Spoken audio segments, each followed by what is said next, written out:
ನಿಮ್ಮ ಕೃಪೆ ಸಂತರ ಬಾಳು ಸುಂದರ. ಕರುಣೆ ತೋರು ಪರಮ ಗುರುವೆ ದಯಾ ಸಾಗರ.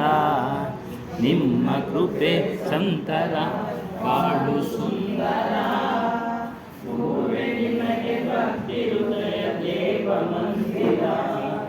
ಭಾವ ಬೆಳಕ ಸ್ಮರಣೆ ಕ್ಷೀರ ಸಾಗರ. ತನಗೆ ತಾನೇ ಬೆಳಗುವಂತ ಕೋಟಿ ಚಂದಿರ. ಧರಿಸು ನಿನ್ನ ಶಿರದಲ್ಲಿ ಮಲ್ಲಿಗೆ ಹಾರ. ತನಗೆ ತಾನೇ ಬೆಳಗುವಂತ ಕೋಟಿ ಚಂದಿರ. ಧರಿಸು ನಿನ್ನ ಶಿರದಲ್ಲಿ ಮಲ್ಲಿಗೆ ಹಾರ. ಅರಸು ಗುರುವೆ ನಿನ್ನ ಹೃದಯ ಕರುಣ ಸಾಗರ. ಅಮರಸು ಗುರುವೆ ನಿನ್ನ ಹೃದಯ ಕರುಣ ಸಾಗರ. ಅಮರವೆಂದು ಶರಣು ಬಂದೆ ಹನುಮದಾಸರ. ಗುರುವೆ ನಿನಗೆ ಭಕ್ತಿ ಹೃದಯ ದೇವ ಮಂದಿರ.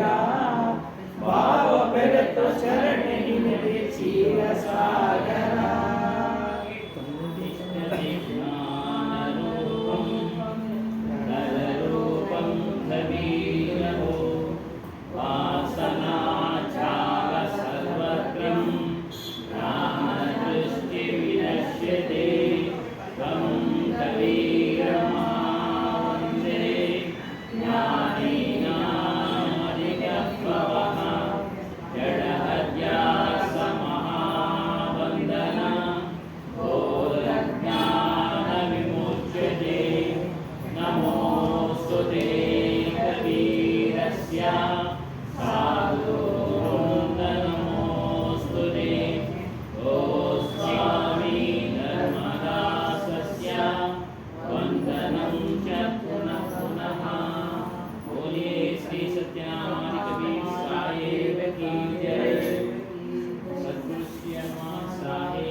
संत महंत की जय.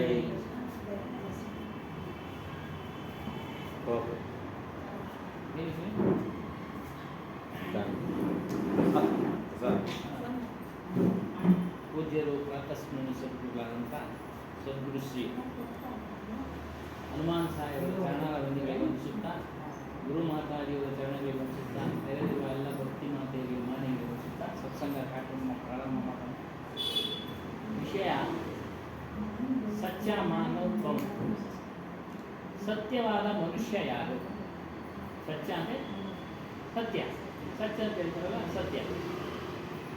ಅದರೊಂದು ಸಾಕಿ ಮಾನುಷು ಹೈಗೆ ನಾ ಮುವಾಸೋ ಗಂಗಾಲ್ ಡೋ ಏಕೌ ಜೀವ್ ಟೌರ್ ನಹಿ ಲಾಗಾ ಬಯಾಸೋ ಆತಿ ಗೋ.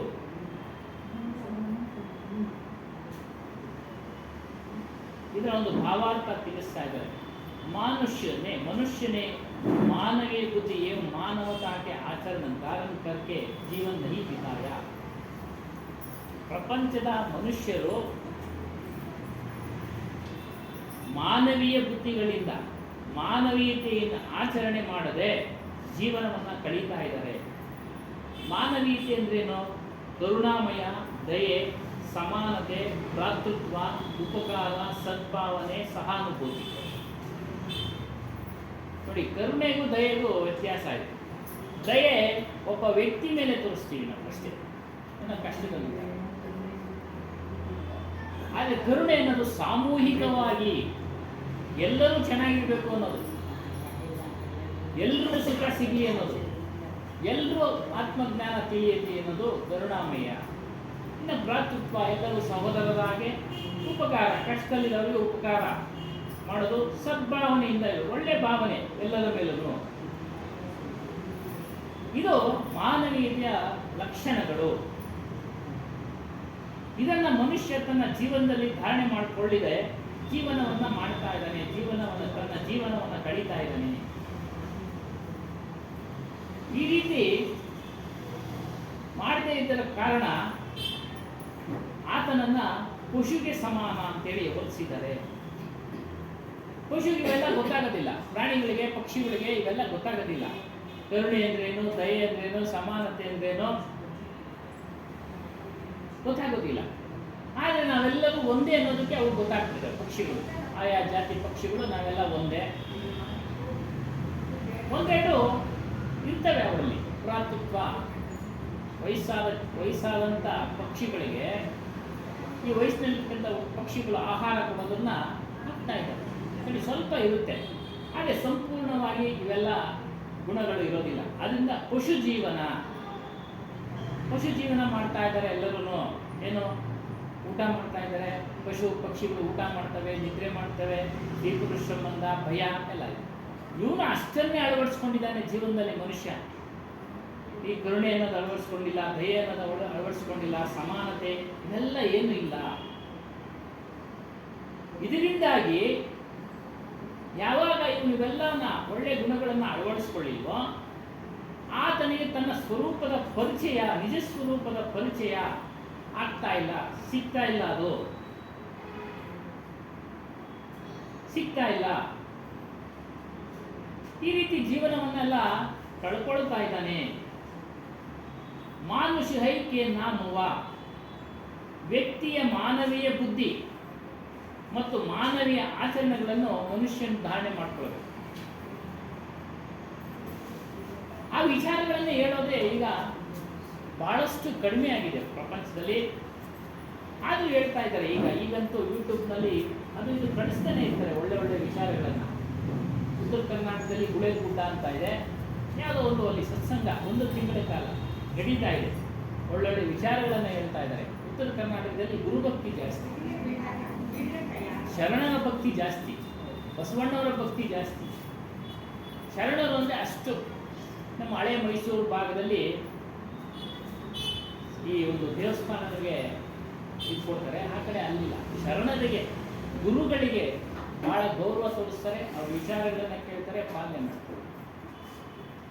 ಪ್ರತಿದಿನ 1 ತಿಂಗಳು ಇಟ್ಕೊಂಡಿದ್ದಾರೆ, ಸಾಕಷ್ಟು ಜನ ಸೇರ್ತಾರೆ. ಒಳ್ಳೆ ಒಳ್ಳೆ ವಿಚಾರಗಳು ಅಂಥವನ್ನೆಲ್ಲ ಯೂಟ್ಯೂಬ್ನಲ್ಲಿ ಹಾಕ್ತಾ ಇರ್ತಾರೆ.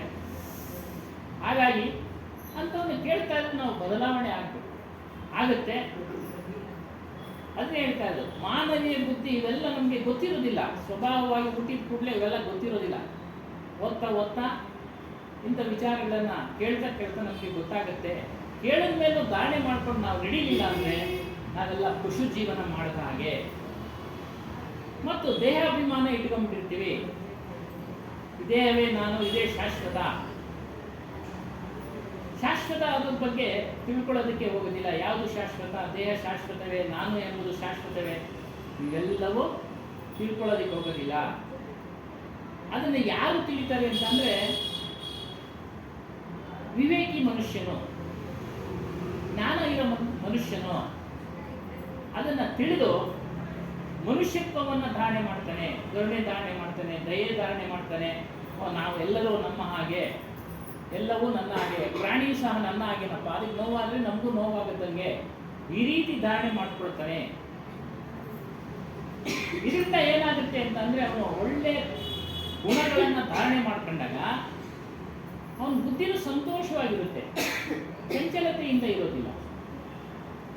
ಮತ್ತು ಆತನ ಸ್ವಭಾವವನ್ನು ಇತರರು ನೋಡಿ ಪಾಲನೆ ಮಾಡ್ತಾರೆ.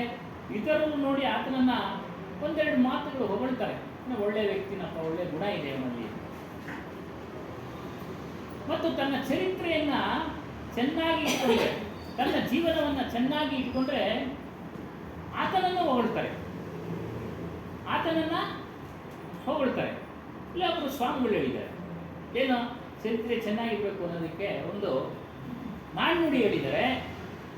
ಕಚ್ಚೆ ಕೈ ಕಾಲುಗಳು ಇಚ್ಛೆಯಲ್ಲಿದ್ದರೆ ಅವನೇ ಅಚ್ಯುತನಪ್ಪ. ಕಚ್ಚೆ ಕೈ ಕಾಲುಗಳು ಅವನ ಇಚ್ಛೆಯಲ್ಲಿದ್ದರೆ ಅವನೇ ಅಚ್ಯುತನಪ್ಪ. ಅಚ್ಯುತ ಅಂದ್ರೆ ವಿಷ್ಣುವಿಗೆ ಒಂದು ಹೆಸರು. ಆದರೆ ಅಚ್ಯುತದ ಪೂರ್ಣ ಅರ್ಥ ಏನು ಅಂದ್ರೆ ಒಳ್ಳೆಯ ಗುಣಗಳನ್ನು ಧಾರಣೆ ಮಾಡಿಕೊಂಡು ಅಂತರ್ಗತವಾಗಿ ಅದನ್ನ ಪಾಲನೆ ಮಾಡ್ತಾ ಇರ್ತಾರಲ್ಲ, ಆತನಿಗೆ ಅಚ್ಯುತ. ವಿಷ್ಣುವಿಗೆ ಸರಿ ಸಮಾನ. 1000 ಪದಗಳು ವಿಷ್ಣುವಿಗೆ, ಅದೇನಮ್ಮ 1000 ಪದಗಳು, ಅದರಲ್ಲಿ ಅಚ್ಯುತ ಒಂದು ಪದ. ಅದೇ ಹೇಳಿದ್ರೆ ನಾಣ್ಣುಡಿ ದೊಡ್ಡವರು ಹೇಳೋರು. ಕಚ್ಚೆ ಕೈ ಬಾಯಿ ಮತ್ತು ಹೃದಯ, ತಲೆ, ಕೈಗಳನ್ನು ಶುದ್ಧವಾಗಿ ಇಟ್ಟುಕೊಳ್ಳುವ ವಿವೇಚನೆ ಅವರಲ್ಲಿ ಇರುತ್ತೆ. ಯಾರಲ್ಲಿ? ಸತ್ಸಂಗ ಕೇಳಿದವರಲ್ಲಿ, ಇಂಥ ವಿಚಾರಗಳನ್ನು ಅಳವಡಿಸಿಕೊಂಡವರಲ್ಲಿ ಇವೆಲ್ಲವೂ ಇದೆ. ಇದೆಲ್ಲ ಸಾವಿರಾರು ವರ್ಷ ಹಿಂದೆ ಹಿರಿಯರು ಹೇಳಿರೋ ಮಾತುಗಳು ಇವೆಲ್ಲ. ಈಗೆಲ್ಲ ಈ ಮಾತುಗಳೇ ಕಡಿಮೆ. ಹಾಗಾಗಿ ಆ? ಹೌದೌದೌದು, ಖಂಡಿತ ತಪ್ಪಿದೆ. ಯಾರ ಮಾತಲ್ಲೂ ಬರಲ್ಲ. ಅದೇ ಈಗ ಯಾವ ಪೇಪರ್ನಲ್ಲಿ ಆಗ್ತಾ ಇರ್ತಾರೆ, ಯೂಟ್ಯೂಬ್ನಲ್ಲಿ ಬರ್ತಾ ಇರುತ್ತೆ, ಕೇಳಬೇಕು. ನಾವು ಕೇಳ್ಬಿಟ್ಟು ಅಳವಡಿಸ್ಕೊಂಡಾಗ ನಮಗೆ ಜೀವನದಲ್ಲಿ ಸಂತೋಷ ಸಿಗುತ್ತೆ. ಸಂತೋಷ ಇದನ್ನೆಲ್ಲ ಕೈ ಬಿಟ್ಟಿರೋದ್ರಿಂದ ಇವತ್ತೆಲ್ಲ ಅಸಂತೋಷ ಅದನ್ನ ಕೇಳ್ತಾನೆ ಇದ್ದೀವಿ, ನೋಡ್ತಾನೂ ಇದ್ದೀವಿ. ಸಿನಿಮಾಗಳಲ್ಲೂ ಇಂಥವನ್ನೆಲ್ಲ ಈಗ ತೋರಿಸಲ್ಲ. ಎಲ್ಲ ಬೇರೆ ರೀತಿಯಲ್ಲಿ ತೋರಿಸ್ತಾರೆ. ಹೀಗಾಗಿ ಮನುಷ್ಯ ತಪ್ಪನ್ನ ತಿದ್ಕೊಳ್ಬೇಕು, ತಿದ್ಕೊಂಡು ನಡಿಬೇಕು. ಗೊತ್ತಿಲ್ಲದೆ ಮಾಡಿಬಿಡ್ತಾನೆ ತಪ್ಪುಗಳನ್ನ. ಅದನ್ನು ತಿದ್ಕೊಂಡು ನಡೀರಿ. ತಿದ್ಕೊಂಡು ನಡೆದಾಗ ಆತನ ಹೊಗಳ್ತಾರೆ, ನೋಡಪ್ಪ ಮೊದಲು ಹೇಗಿದೆ, ಈಗ ಚೆನ್ನಾಗಿದ್ದಾನೆ. ಆ ಮಾತುಗಳು ಇವನಿಗೆ ಬಿದ್ದಾಗ ಇದಕ್ಕೆ ಸಂತೋಷ ಆಗುತ್ತೆ. ನೋಡಿ, ಚರಿತ್ರೆ ಅಂದರೆ ಅದೇ. ಇನ್ನು ಆತ್ಮೀಕ ಸಂತೋಷ ನೋಡಿ, ಇದು ದೊಡ್ಡದು. ಜೀವನದಲ್ಲಿ ಪ್ರತಿಯೊಬ್ಬರ ಜೀವನದಲ್ಲಿ ಆತ್ಮೀಕ ಸಂತೋಷ ಪಡೆಯೋದು ಬಹಳ ದೊಡ್ಡದು. ಇದು ಹೇಗೆ ಎಲ್ಲಿ ಸಿಗುತ್ತೆ ಅಂದರೆ, ಮನುಷ್ಯನಲ್ಲಿ ಪೂರ್ಣವಾಗಿ ಉದಯ ಆದಾಗ. ಏನು ಪೂರ್ಣ ಉದಯ? ವಿವೇಕ ಅಂದರೆ ಜ್ಞಾನ, ಆತ್ಮಜ್ಞಾನ ಉದಯ ಆದಾಗ ಅದು ಅವನಿಗೆ ಸಿಗುತ್ತೆ. ಭೌತಿಕ ಸಂತೋಷ ಆಗ್ಬೇಕಾದ್ರೆ ಮನಸ್ಸನ್ನ ಶುದ್ಧವಾಗಿ ಇಟ್ಕೊಳ್ಬೇಕು, ವಾಣಿಗಳು ಚೆನ್ನಾಗಿರ್ಬೇಕು, ಇಂದ್ರಿಯಗಳನ್ನ ತಮ್ಮ ನಿಯಂತ್ರಣದಲ್ಲಿ ಇಟ್ಕೊಳ್ಬೇಕು. ಅವು ಎಳಿತವೆ, ಅದರ ಸ್ವಭಾವನೇ ಅಷ್ಟು. ಆಕರ್ಷಣೆ ಮಾಯದ, ಅದನ್ನ ನಾವು ನಿಯಂತ್ರಣ ಮಾಡ್ಕೊಬೇಕು. ನಿಯಂತ್ರಣ ಮಾಡಿಕೊಂಡು ನಮ್ಮ ಜೀವನವನ್ನು ನಡೆಸ್ತಾ ಇದ್ರೆ ನಮಗೆ ಬೌದ್ಧಿಕ ಸಂತೋಷ, ಚಾರಿತ್ರಿಕ ಸಂತೋಷ ಉಂಟಾಗುತ್ತೆ. ಇದರ ಜೊತೆಯಲ್ಲಿ ನಮ್ಮ ವಾಸನೆಗಳನ್ನ, ನಮ್ಮ ಇಚ್ಛೆಗಳನ್ನ ಪೂರ್ಣವಾಗಿ ನಿವೃತ್ತಿ ಮಾಡ್ಕೊಳ್ತಾ ಇರಬೇಕು. ಹಂತವಾಗಿ ಮಾಡ್ಕೊಂಡ್ರೆ ಕೊನೆಗೆ ಅದು ನಿವೃತ್ತಿ ಆಗಿರುತ್ತೆ. ಅದಕ್ಕೆ ಜಾಗ ಇರೋದಿಲ್ಲ ಅದನ್ನು ಬಳಸೋದಿಕ್ಕೆ. ಏನು ಅಲ್ಪ ತೃಪ್ತಿ ಎಲ್ಲೇ ನಾವು ಸಂತೋಷ ಪಡೋದನ್ನು ಕಲಿತಾಗ ನಮಗೆ ವಾಸನೆಗಳಿಗೆ ಜಾಗ ಇರೋದಿಲ್ಲ. ನಮ್ಮ ಅವರವರ ಪ್ರಾರಬ್ಧ ಕರ್ಮಾನುಸಾರ ಏನೇನು ಬರುತ್ತೋ ಅದನ್ನು ತೆಗೆದುಕೊಳ್ಳಿ, ಅದರಲ್ಲೇ ಜೀವನ ನಡೆಸೋದಕ್ಕೆ ಪ್ರಯತ್ನ ಪಡಿ. ಪ್ರಾರಬ್ಧ ಭೋಗಿಸಿನೇ ತಿರ್ಬೇಕು. ಇಲ್ಲದೆ ಇದ್ರೆ ಅದು ಶೇಷವಾಗಿ ಉಳಿದ್ಬಿಡುತ್ತೆ. ಪ್ರಾರಬ್ಧ ಅನ್ನೋ ವಿಚಾರ ಬಂದಾಗ ಅಂಗುಲಿಮಾಲನ ಕತೆ ಬರುತ್ತೆ ನೆನಪಿಗೆ. ಅಂಗುಲಿಮಾಲ ಮೊದಲು ಒಬ್ಬ ಬ್ರಾಹ್ಮಣ ದಂಪತಿಗಳ ಮಗ.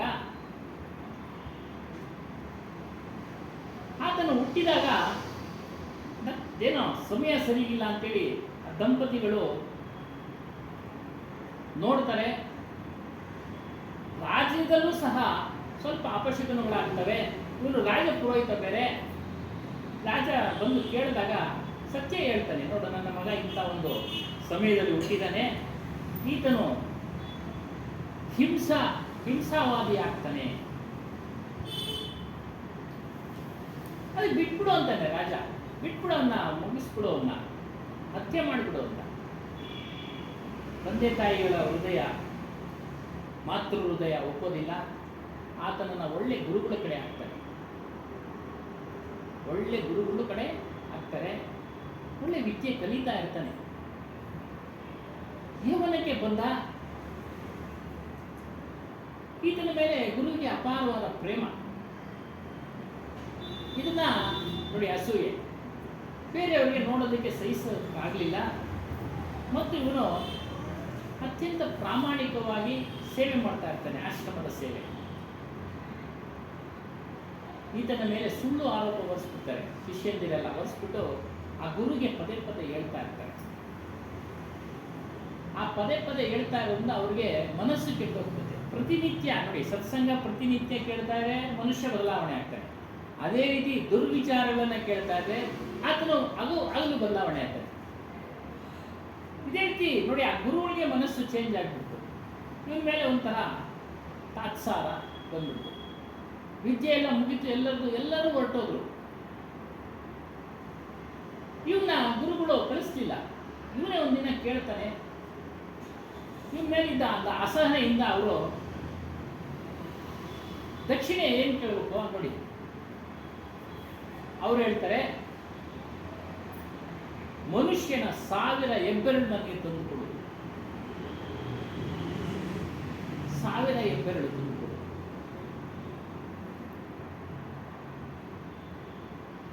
ಇವನು ವಾಪಸ್ ಬಂದ್ಬಿಡ್ತಾನೆ, ಅದನ್ನು ಒಪ್ಕೊಳ್ಳೋದಿಲ್ಲ. ಮನೆಗೆ ಬರ್ತಾನೆ. ಮನೆಯಲ್ಲೂ ಅಸಮಾಧಾನ ವ್ಯಕ್ತಪಡಿಸ್ತಾರೆ ಇದ್ರ ಮೇಲೆ. ಏನೋ ಕೆಟ್ಟ ಹೆಸರು ತಂದುಬಿಟ್ಟಿದ್ದಾನೆ ನನಗೆ. ಆಗ ಆತ ಆ ಒಂದು ಪಟ್ಟಣನೇ ಬಿಟ್ಬಿಟ್ಟು ಕಾಡು ಸೇರ್ಬಿಟ್ಟಾನೆ. ಇಡೀ ಊರೇ ಅವನ ಬಹಿಷ್ಕಾರ ಥರ ನೋಡ್ಕೊಳ್ಳುತ್ತೆ. ಆಗ ಅಲ್ಲಿ ಅವನು ಗುರುವರ ಭೇಟಿಗೆ ಆಗ್ತಾನೆ. ಅಲ್ಲಿ ಜೀವನ ಮಾಡೋದಕ್ಕೆ ಸಲುವಾಗಿ ಬಂದಂಥವ್ರನ್ನೆಲ್ಲ ಹತ್ಯೆ ಮಾಡೋದು, ಒಂದೊಂದು ಕಿರುಗಳನ್ನ ಮಾಲೆ ಥರ ಪೋಣಿಸಿ ನೋಡಿ, ಅದು ಪ್ರಾರಬ್ಧ. ಆದರೂ ಸಹ ಅಲ್ಲಿ ಗುರು ವಿಚಾರವನ್ನು ಕಾಪಾಡುತ್ತೆ. ಯಾವ ರೀತಿ? ಬುದ್ಧನ ದರ್ಶನ ಆಗೋಯ್ತು. ಬುದ್ಧನ ದರ್ಶನ ಆಯಿತು, ಬದಲಾವಣೆ ಆದ. ಅಲ್ಲಿ ಬದಲಾವಣೆ, ಅದನ್ನೇ ಅಂಗುಲಿಮಾಲ ನೋಡಿ. ಅಲ್ಲಿ ಅವನು ಹಿಂಸಾವೃತ್ತಿಯನ್ನು ಮಾಡಿದ, ತದನಂತರ ಬದಲಾವಣೆಯನ್ನು ಆದ. ಇದು ಪ್ರಾರಬ್ಧ, ಭೋಗಿಸಲೇಬೇಕು. ನಮ್ಮ ಒಂದು ಪುಸ್ತಕದಲ್ಲಿ ಈಗೆಲ್ಲ ಕೊಡ್ತಾ ಇದ್ದಲ್ಲ, ಅದರಲ್ಲಿ ಇದೆ, ಪ್ರಾರಬ್ಧವನ್ನು ಭೋಗಿಸಿಯೇ ತೀರಬೇಕು. ಯಾವುದೇ ಗುರುಗಳು ಅದನ್ನು ತೆಗೆದುಕೊಳ್ಳೋಕ್ಕಾಗೋದಿಲ್ಲ. ನಮ್ಮ ಪ್ರಾರಬ್ಧವನ್ನು ಅವ್ರು ತೆಗೆದುಕೊಳ್ಳೋಕ್ಕಾಗೋದಿಲ್ಲ, ಅವ್ರ ಪ್ರಾರಬ್ಧವನ್ನು ನಾವು ತೆಗೆದುಕೊಳ್ಳೋಕ್ಕಾಗೋದಿಲ್ಲ. ಆದರೆ ಗುರುವಿಗೆ ಒಂದು ಶಕ್ತಿ ಇದೆ. ಆತನ ಒಂದು ಹಣೆ ಬರಹವನ್ನು ಬದಲಾಯಿಸ್ತಾನೆ ನೋಡಿ. ಇದು ಉದಾಹರಣೆ. ಅವನು ಗುರುನ್ ಮಾಡಿದ್ದ, ಒಳ್ಳೆ ಸದ್ಭಾವನೆಯಿಂದ ಇದ್ದ, ಗುರುಪೂಜೆ ಮಾಡ್ತಾ ಇದ್ದ. ಅವನು ಪ್ರಾರಬ್ಧ ಆ ರೀತಿ ಎಳ್ಕೊಂಡೋಯ್ತು, ಅದನ್ನೂ ಮಾಡಿಸ್ತು. ತದನಂತರ ಮತ್ತೆ ಅವನು ಗುರುವಿನ ಸ್ಥಾನಕ್ಕೆ ಬಂದ, ಶಿಷ್ಯನಾಗ್ತಾನೆ, ಬುದ್ಧನ ಶಿಷ್ಯನಾಗ್ತಾನೆ, ಮುಕ್ತನಾಗ್ತಾನೆ. ಈ ರೀತಿಯಾಗಿ ಪ್ರಾರಬ್ಧ ಅನುಭವಿಸಿನೇ ತಿರ್ಬೇಕು. ನಮ್ಮ ಪ್ರಾರಬ್ಧ ಹೀಗೆ ಅಂತ ಇದೆ ಹೇಳಿ ಅದರಿಂದನೇ ಹೋಗೋದು ಸರಿಯಲ್ಲ, ಅದರಿಂದನೇ ಹೋಗೋದು ಸರಿಯಿಲ್ಲ. ಬದಲಾವಣೆ ಮಾಡಿಕೊಡ್ಬೇಕು. ಬದಲಾವಣೆ ವಿಚಾರ ತಿಳಿಸೋದು ಅಂದರೆ ಇಂಥ ಸತ್ಸಂಗದಲ್ಲಿ ಅದೇ ಹೇಳ್ತಾರೆ. ಅದರಿಂದನೇ ನಮ್ಮ ಇಂದ್ರಿಯಗಳನ್ನು, ನಮ್ಮ ಬುದ್ಧಿಯನ್ನು, ನಮ್ಮ ಮನಸ್ಸನ್ನು, ನಮ್ಮ ವಾಣಿಗಳನ್ನು ನಾವು ನಿಯಂತ್ರಣದಲ್ಲಿ ಇಟ್ಕೊಳ್ಬೇಕು. ವಾಸನೆಗಳನ್ನು ನಿವೃತ್ತಿ ಮಾಡ್ಕೊಳ್ಬೇಕು. ನಮಗೆ ಜಡಚೇತನದ ವಿಚಾರ ಗೊತ್ತಿಲ್ಲದೆ ಇದ್ರೆ ನಾವು ವಾಸನೆಗಳನ್ನು ನಿವೃತ್ತಿ ಮಾಡ್ಕೊಳಕ್ಕಾಗೋದಿಲ್ಲ. ಜಡ ಅಂದ್ರೇನು, ಚೈತನ್ಯ ಅಂದ್ರೇನು ತಿಳಿಬೇಕು. ಜಡ ಎಲ್ಲವೂ ಜಡನೇ. ನಾವು ಮುಂದಿನ ದಿನಗಳಲ್ಲಿ ಒಳ್ಳೆ ಶ್ರೀಮಂತನಾಗಿ ಹುಟ್ಟಬೇಕು, ಅಂಬಾನಿ ತರ ಹುಟ್ಟಬೇಕು, ಅದಾನಿ ತರ ಏನೇನಾಗ್ತಾ ಇದ್ದಾವೆ ಕಥೆಗಳು ಅಲ್ವರಾ? ಏನು ನೆಮ್ಮದಿ ಇಲ್ಲ ಜೀವನ, ಇನ್ನೇನೋ ಮಾಡಕ್ ಹೋಗ್ತಾರೆ, ಸಿಕ್ಕಾಕೊಡ್ತಾ ಇದ್ದಾರೆ. ಅದೆಷ್ಟು ಸತ್ಯನೋ ಅಷ್ಟು ಗೊತ್ತಿಲ್ಲ, ಆದ್ರೂ ಪೇಪರ್ನಲ್ಲಿ ನೋಡಿ ನಾವು ಮಾತಾಡೋದು ಅಷ್ಟೇ. ಹಾಗಾಗಿ ನಾವು ಅದನ್ನು ಬಿಡಬೇಕು, ಮುಕ್ತರಾಗಬೇಕು ಅನ್ನೋದನ್ನ ನಾವು ಧಾರಣೆ ಮಾಡ್ಕೊಳ್ಬೇಕು. ಈ ಜಡದ ವಸ್ತುಗಳಲ್ಲೇ ನಾವು ಕುಳಿತು ಕೇಳ್ತಾ ಇರೋದು, ಅದು ಕೊಡಿ, ಇದು ಕೊಡಿ, ಇದು ಕೊಡಿ ಅಂತ ಪೂಜೆ ಮಾಡ್ತಾ ಇದ್ದೀವಿ. ಅದು ಯಾರೂ ಕೊಡೋರು ಇಲ್ಲ, ತೆಗೆದುಕೊಳ್ಳೋರು ಇಲ್ಲ. ಮುಂದಿನ ಜನ್ಮದಲ್ಲಿ ಅದು ನಮಗೆ ಪ್ರಾಪ್ತಿ ಆಗುತ್ತೆ. ನಾವೇ ಕೇಳ್ತಾ ಇರೋದು, ಇಂಥ ಮನುಷ್ಯನಾಗಿ ಹುಟ್ಟಬೇಕು ಅಂತ ನಾವೇ ಕೇಳ್ತಾ ಇರೋದು. ಎಷ್ಟೋ ವರ್ಷಕ್ಕೆ ಹುಟ್ಬೋದು, ಆದರೆ ಅನುಭವಿಸೋಕ್ಕೆ ದೇಹ ಅಂತೂ ಬೇಕು, ದುಃಖ ಅಂತೂ ಕೂಡಿರೋದೆ. ಅದನ್ನ ನಾವು ತಿಳಿಬೇಕು, ಅದನ್ನ ಬಿಡಬೇಕು. ಅದೇ ವಾಸನೆಗಳನ್ನ, ಜಡಶಕ್ತಿಗಳನ್ನೇ ಕುರಿತು ನಾವು ಪೂಜೆ ಮಾಡ್ತಾ ಇರೋದು ನಮ್ಮ ಇಚ್ಛೆಗಳನ್ನ ಪೂರೈಸ್ಕೊಳ್ಳೋದಿಕ್ಕೆ. ಒಂದೊಂದು ಕಡೆ ಆಗ್ಬಿಡುತ್ತೆ, ಯಾವುದೋ ಒಂದು ದೇವಸ್ಥಾನಕ್ಕೆ ಹೋಗ್ಬಿಡ್ತೀವಿ, ಆಗ್ಬಿಡುತ್ತೆ. ಕಾಕಾತಾಳಿ ನ್ಯಾಯ ಅದು. ಯಾರೋ ಒಬ್ರು ಹೇಳ್ತಾರೆ, ಯೋಗ ರಂಗರಾಜ್ ಅಂತ, ಅವೆಲ್ಲ ಕಾಕಾತಾಳಿ ನ್ಯಾಯ. ಒಬ್ಬ ಮಹಿಳೆ ಹೋಗ್ತಾಳೆ, ತನ್ನ ಕಷ್ಟ ಹೇಳ್ಕೊಳ್ತಾಳೆ, ಮರುದಿನೇ ಸರೋಗ್ಬಿಡ್ತು. ತನ್ನ ಮಗಂದು ಕಾಯಿಲೆ ಮಾತಾಡ್ತಾನೆ, ಎಲ್ಲ ಮಾತಾಡ್ಬಿಟ್ಟ, ನಾನು ಮರೆಯಲ್ಲಪ್ಪ ಇದನ್ನ. ನೋಡಿ ಅವ್ರು ಹೇಳ್ತಾರೆ ಇದೆಲ್ಲ ಕಾಕಾತಾಳಿ ನ್ಯಾಯ, ಎಚ್ಚರ ಇರಲಿ, ನಿಮ್ಮ ಪ್ರಾರಬ್ಧ ಏನಿದೆಯೋ ಅದು ಅಂತ. ಆದರೂ ಎಚ್ಚರ ತೆಗೆದುಕೊಳ್ಳೋದಿಲ್ಲ. ಯಾಕೆ? ಮೂಢ ಬುದ್ಧಿ, ಮಂದ ಬುದ್ಧಿ, ವಿಚಾರ ಮಾಡೋ ಒಂದು ಶಕ್ತಿ ಇಲ್ಲ. ವಿಚಾರ ಮಾಡೋಕ್ಕೆ ಎಲ್ಲಿ ಬರಬೇಕು? ಸತ್ಸಂಗದಲ್ಲಿ ಬರಬೇಕು. ಅದು ಶಾಶ್ವತವೇ ಅಶಾಶ್ವತವೇ ಇವೆಲ್ಲ ವಿಚಾರ ಮಾಡಬೇಕು. ಯಾವುದು ಶಾಶ್ವತ ಅಂದರೆ ನಮ್ಮೆಲ್ಲರ ಚೈತನ್ಯ, ನಮ್ಮೆಲ್ಲರ ಸ್ವರೂಪ, ನಮ್ಮೆಲ್ಲರ ಅರಿವು. ಜಡ ಮತ್ತು ಚೈತನ್ಯದ ಗುಣಧರ್ಮಗಳನ್ನು ಅರಿಬೇಕು. ಅದ್ರ ಗುಣ, ಚೈತನ್ಯದ ಗುಣ ಏನು? ತನ್ನನ್ನು ತಾನು ತಿಳಿಯೋದು, ಬೇರೆಯವರನ್ನ ಅರಿಯೋದು. ಜಡದ ಗುಣ ಏನು? ತನ್ನನ್ನು ತಾನು ತಿಳಿಯೋದಿಲ್ಲ, ಬೇರೆದನ್ನು ಅರಿಯೋದಿಲ್ಲ. ಫ್ಯಾನು ಸ್ವಿಚ್ ಹಾಕಿದ್ರೆ ಫ್ಯಾನ್ ಓಡ್ತಾ ಇದೆ,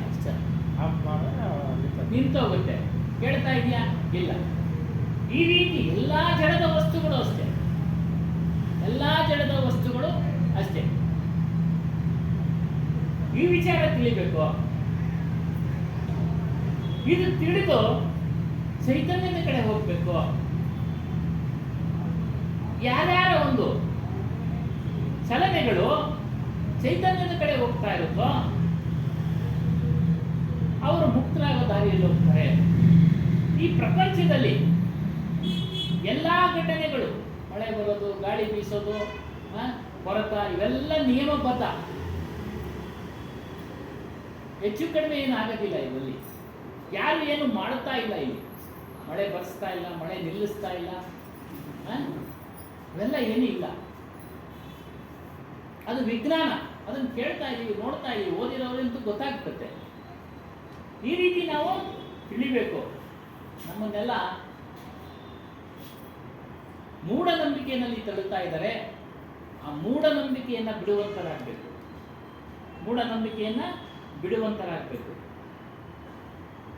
ಈ 5 ವಿಷಯಗಳು ಇವೆಲ್ಲ ಜಡ ದೃಶ್ಯಗಳು. ಶಬ್ದ, ಸ್ಪರ್ಶ, ರೂಪ, ರಸ, ಗಂಧ. ಶಬ್ದ ಎಲ್ಲರಿಗೂ ಕೇಳಿಸುತ್ತೆ, ಎಲ್ಲರೂ ಕೇಳಬಹುದು. ಶಬ್ದ ನಾವು ಹೇಳ್ತಾ ಇದ್ದೀವಿ, ಎಂಥ ವ್ಯಕ್ತಿನೂ ಬಂದು ಕೇಳಬಹುದು. ಅದರಲ್ಲಿ ಚೈತನ್ಯ ಇಲ್ಲ. ಚೈತನ್ಯ ಇರೋ ವ್ಯಕ್ತಿ ಹೇಳ್ತಾ ಇದ್ದಾನೆ, ಚೈತನ್ಯ ಇರೋ ವ್ಯಕ್ತಿ ಕೇಳ್ತಾ ಇದ್ದಾನೆ, ಚಿಂತನೆ ಮಾಡ್ತಾ ಇದ್ದಾನೆ. ನೋಡಿ, ಅದು ಜಡ ಶಬ್ದ. ನಾಲ್ಗೆ ರುಚಿನೂ ಅಷ್ಟೇ. ಆ ರುಚಿ, ಉಪ್ಪು, ಹುಳಿ, ಖಾರ, ಸಿಹಿ ಇವೆಲ್ಲವನ್ನ ಅರಿಯೋನು ಮನುಷ್ಯ. ಮನುಷ್ಯ ಮರಣ ಹೊಂದದ ಮೇಲೆ ನೀವು ಉಪ್ಪು ಹುಳಿ ಏನು ಹಾಕೋದು ಅದಕ್ಕೆ ಗೊತ್ತಾಗೋದಿಲ್ಲ. ಹೇಳ್ತಾನೆ ಎದ್ದು ಇದು ಉಪ್ಪಿದೆ, ಹುಳಿ ಇದೆ, ಖಾರ ಇದೆ ಅಂತ ಏನಾದ್ರು ಹೇಳ್ತಾನ? ಇಲ್ಲ. ಅದಕ್ಕೆ ಅದು ಜಡದ ವಿಷಯ. ಹೇಳತಕ್ಕಂಥವ್ರಿಗೆ ಶಕ್ತಿ ಇದೆ, ಚೈತನ್ಯದ ಶಕ್ತಿ ಇದೆ, ಅರಿವಿನ ಶಕ್ತಿ ಇದೆ. ಅರಿವು ಅಂದರೆ ತಿಳುವಳಿಕೆ. ಅವನು ಹೇಳೋದು. ಈ 5 ವಿಷಯಗಳು ಜಡ. ಇದನ್ನ ತಿಳಿದು ಹೇಳ್ತಾ ಇರೋನು ಚೈತನ್ಯ ಪುರುಷನು. ಅವನು ದ್ರಷ್ಟ, ಸ್ವಯಂ ಜ್ಞಾನ ಸ್ವರೂಪ. ಅವನು ಸ್ವಯಂ ಸ್ವತಃ ಅದು ಉತ್ಪತ್ತಿ ಆಗ್ತಾ ಇರುತ್ತೆ. ಅದನ್ನ ಮನುಷ್ಯ ಆತನ ಬುದ್ಧಿವಂತಿಗಳ ಆಧಾರದ ಮೇಲೆ ಅದನ್ನ ಉಪಯೋಗಿಸ್ಕೊಂಡು ಒಬ್ಬ ಸೈಂಟಿಸ್ಟ್ ಆಗ್ತಾನೆ, ಮತ್ತೊಬ್ಬ ಇನ್ನೊಂದಾಗ್ತಾನೆ, ದೊಡ್ಡ ದೊಡ್ಡ ವ್ಯಕ್ತಿಗಳಾಗ್ತಾರೆ.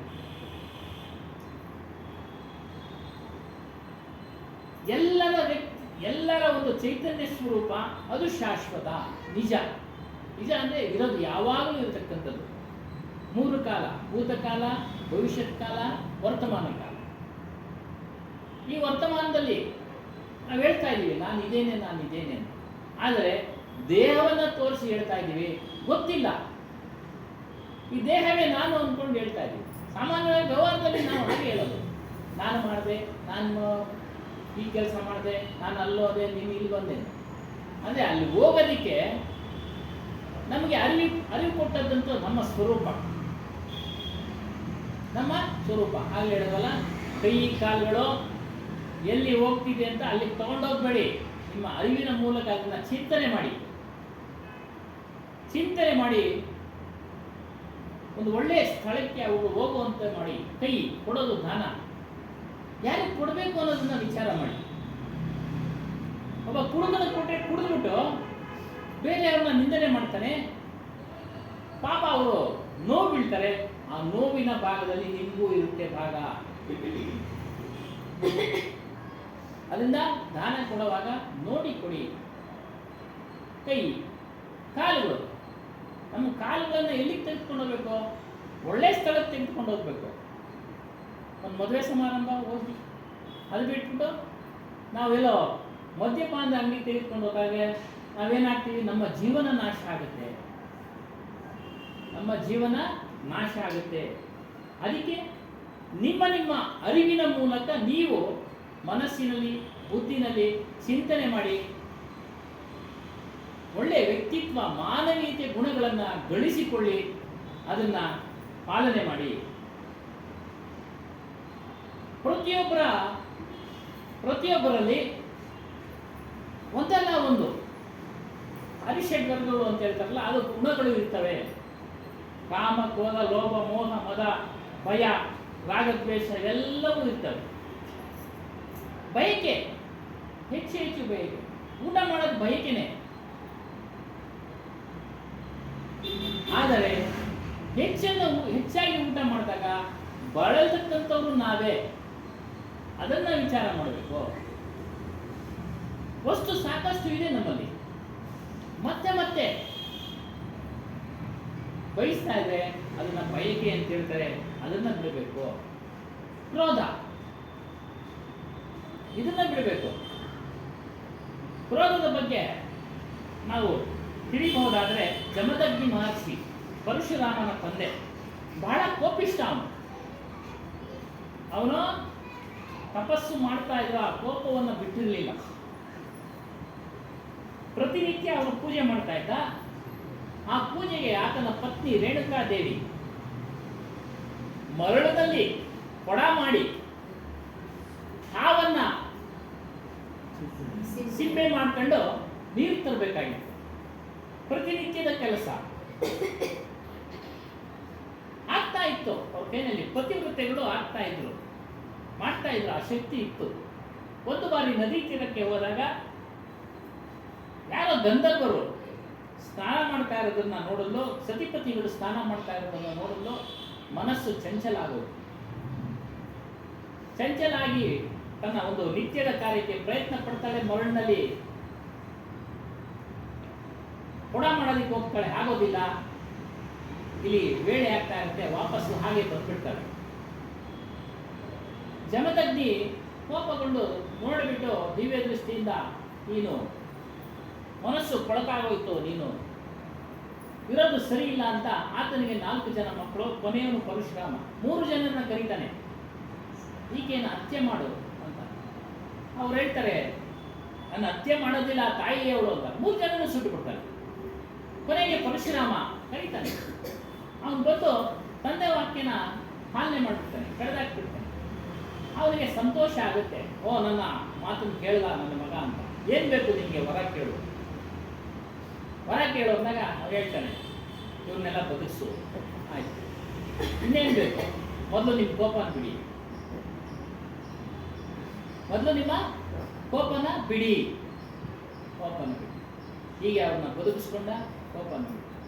ಹೀಗೆ ಕ್ರೋಧ ಕೋಪದಲ್ಲಿ ಕುಯ್ಕೊಂಡು ಮೂಗು ಮತ್ತೆ ವಾಪಸ್ ಬರೋದಿಲ್ಲ. ಹಾಗಾಗಿ ಎಚ್ಚರ ಇರಬೇಕು. ಇನ್ನು ಮೋಹ, ರಾಜ್ಯದ ಮೋಹ, ಅಸೂಯೆ ಬಂದ್ಬಿಡುತ್ತೆ. ಮೋಹಕ್ಕೆ ಒಳಪಟ್ಟರೆ ಅಸೂಯೆ ಬಂದ್ಬಿಡುತ್ತೆ. ದುರ್ಯೋಧನನು ಹಾಗೆ, ಏನು ಮೋಹಕ್ಕೆ ಅವರು ಪಾಂಡವರ ರಾಜ್ಯದ ಮೇಲೆ ಮೋಹ, ಮತ್ತೆ ಅವರು ಬೆಳೀತಾ ಇದ್ರೆ ಅವ್ರಿಗೆ ಅಸೂಯೆ, ಎರಡೂ ಇತ್ತು ಅವನಿಗೆ. ಅವನೇನು ಯುದ್ಧದಲ್ಲಿ ಎಲ್ಲರನ್ನ ಕಳ್ಕೊಂಡ. ತನ್ನ 99 ಜನ ಸಹೋದರರನ್ನ, ಒಬ್ಬ ತಂಗಿಯನ್ನ, ಬಂಧು ಮಿತ್ರರನ್ನ ಕಳ್ಕೊಂಡ. ಮೋಹ ಮತ್ತು ಅಸೂಯೆ ಎರಡು.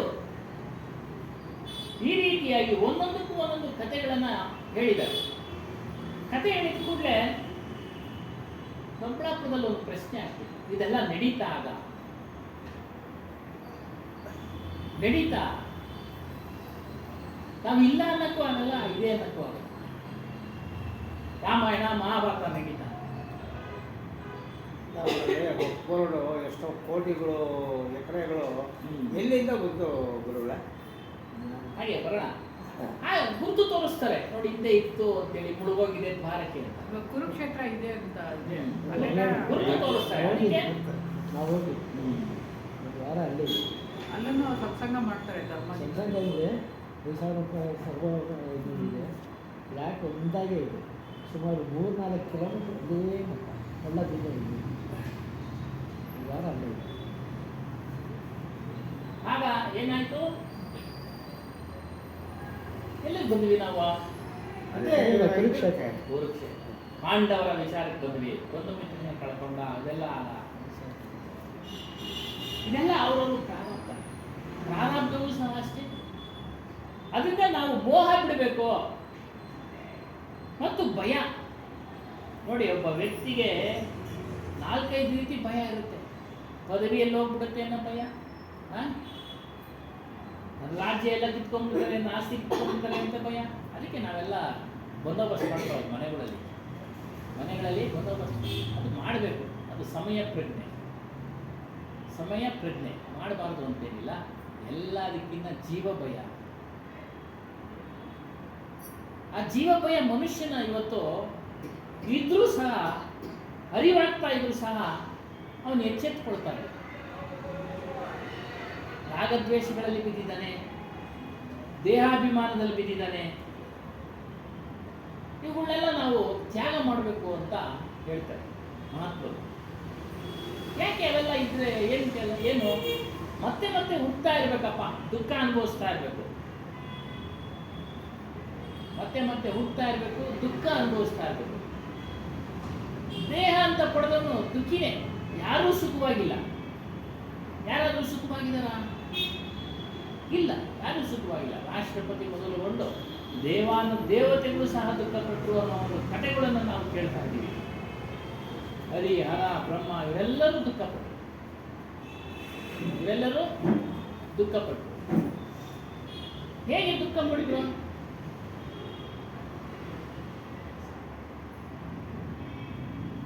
ಒಂದು ಸ್ವಯಂವರದಲ್ಲಿ ಬ್ರಹ್ಮನು ಶಿವನಿಗೆ ಶಾಪ ಕೊಟ್ಬಿಡ್ತಾನೆ. ಅವನ ತಲೆಯನ್ನು ಕಳೆದು ಬಿಡ್ತಾನೆ. ಆ ತಲೆ ನಿನ್ನ ಕೈನಲ್ಲಿ ಹೋಗಿ ಕುಳಿತುಕೊಳ್ಳಿ, ಭಿಕ್ಷಾ ಬೇಡು ಅಂತಾನೆ. ನೋಡಿ, ಅದು ಬೇಡ್ತಾನೆ ಭಿಕ್ಷೆ. ಇವೆಲ್ಲ ಪ್ರಾರಬ್ಧ. ಅವನ್ನೇ ಬಿಟ್ಟಿಲ್ಲ ಪ್ರಾರಬ್ಧಗಳು. ಇನ್ನು ನಮ್ಮನ್ನು ಬಿಡ್ತಾವ? ಮನುಷ್ಯ ಸಾಮಾನ್ಯ, ಅವನ್ನೆಲ್ಲ ದೇವರು ಅಂತ ನಾವು ಪೂಜೆ ಮಾಡ್ತಾ ಇದ್ದೀವಿ ಇವತ್ತೊಂದು ದಿವಸ. ಇನ್ನು ನಮ್ಮನ್ನು ಬಿಡ್ತಾವ? ಸಾಮಾನ್ಯ ಮನುಷ್ಯರು ನಾವೆಲ್ಲ, ಸಾಮಾನ್ಯ ಮನುಷ್ಯರು. ಆ ಕಾರಣದಿಂದಲೇ ಅವರೆಲ್ಲ ಅದನ್ನೆಲ್ಲ ಬಿಟ್ಟು ನಮಗೆ ದಾರಿದೀಪ ಆದರು. ಅವರೆಲ್ಲ ಮಹಾತ್ಮರಾದರು.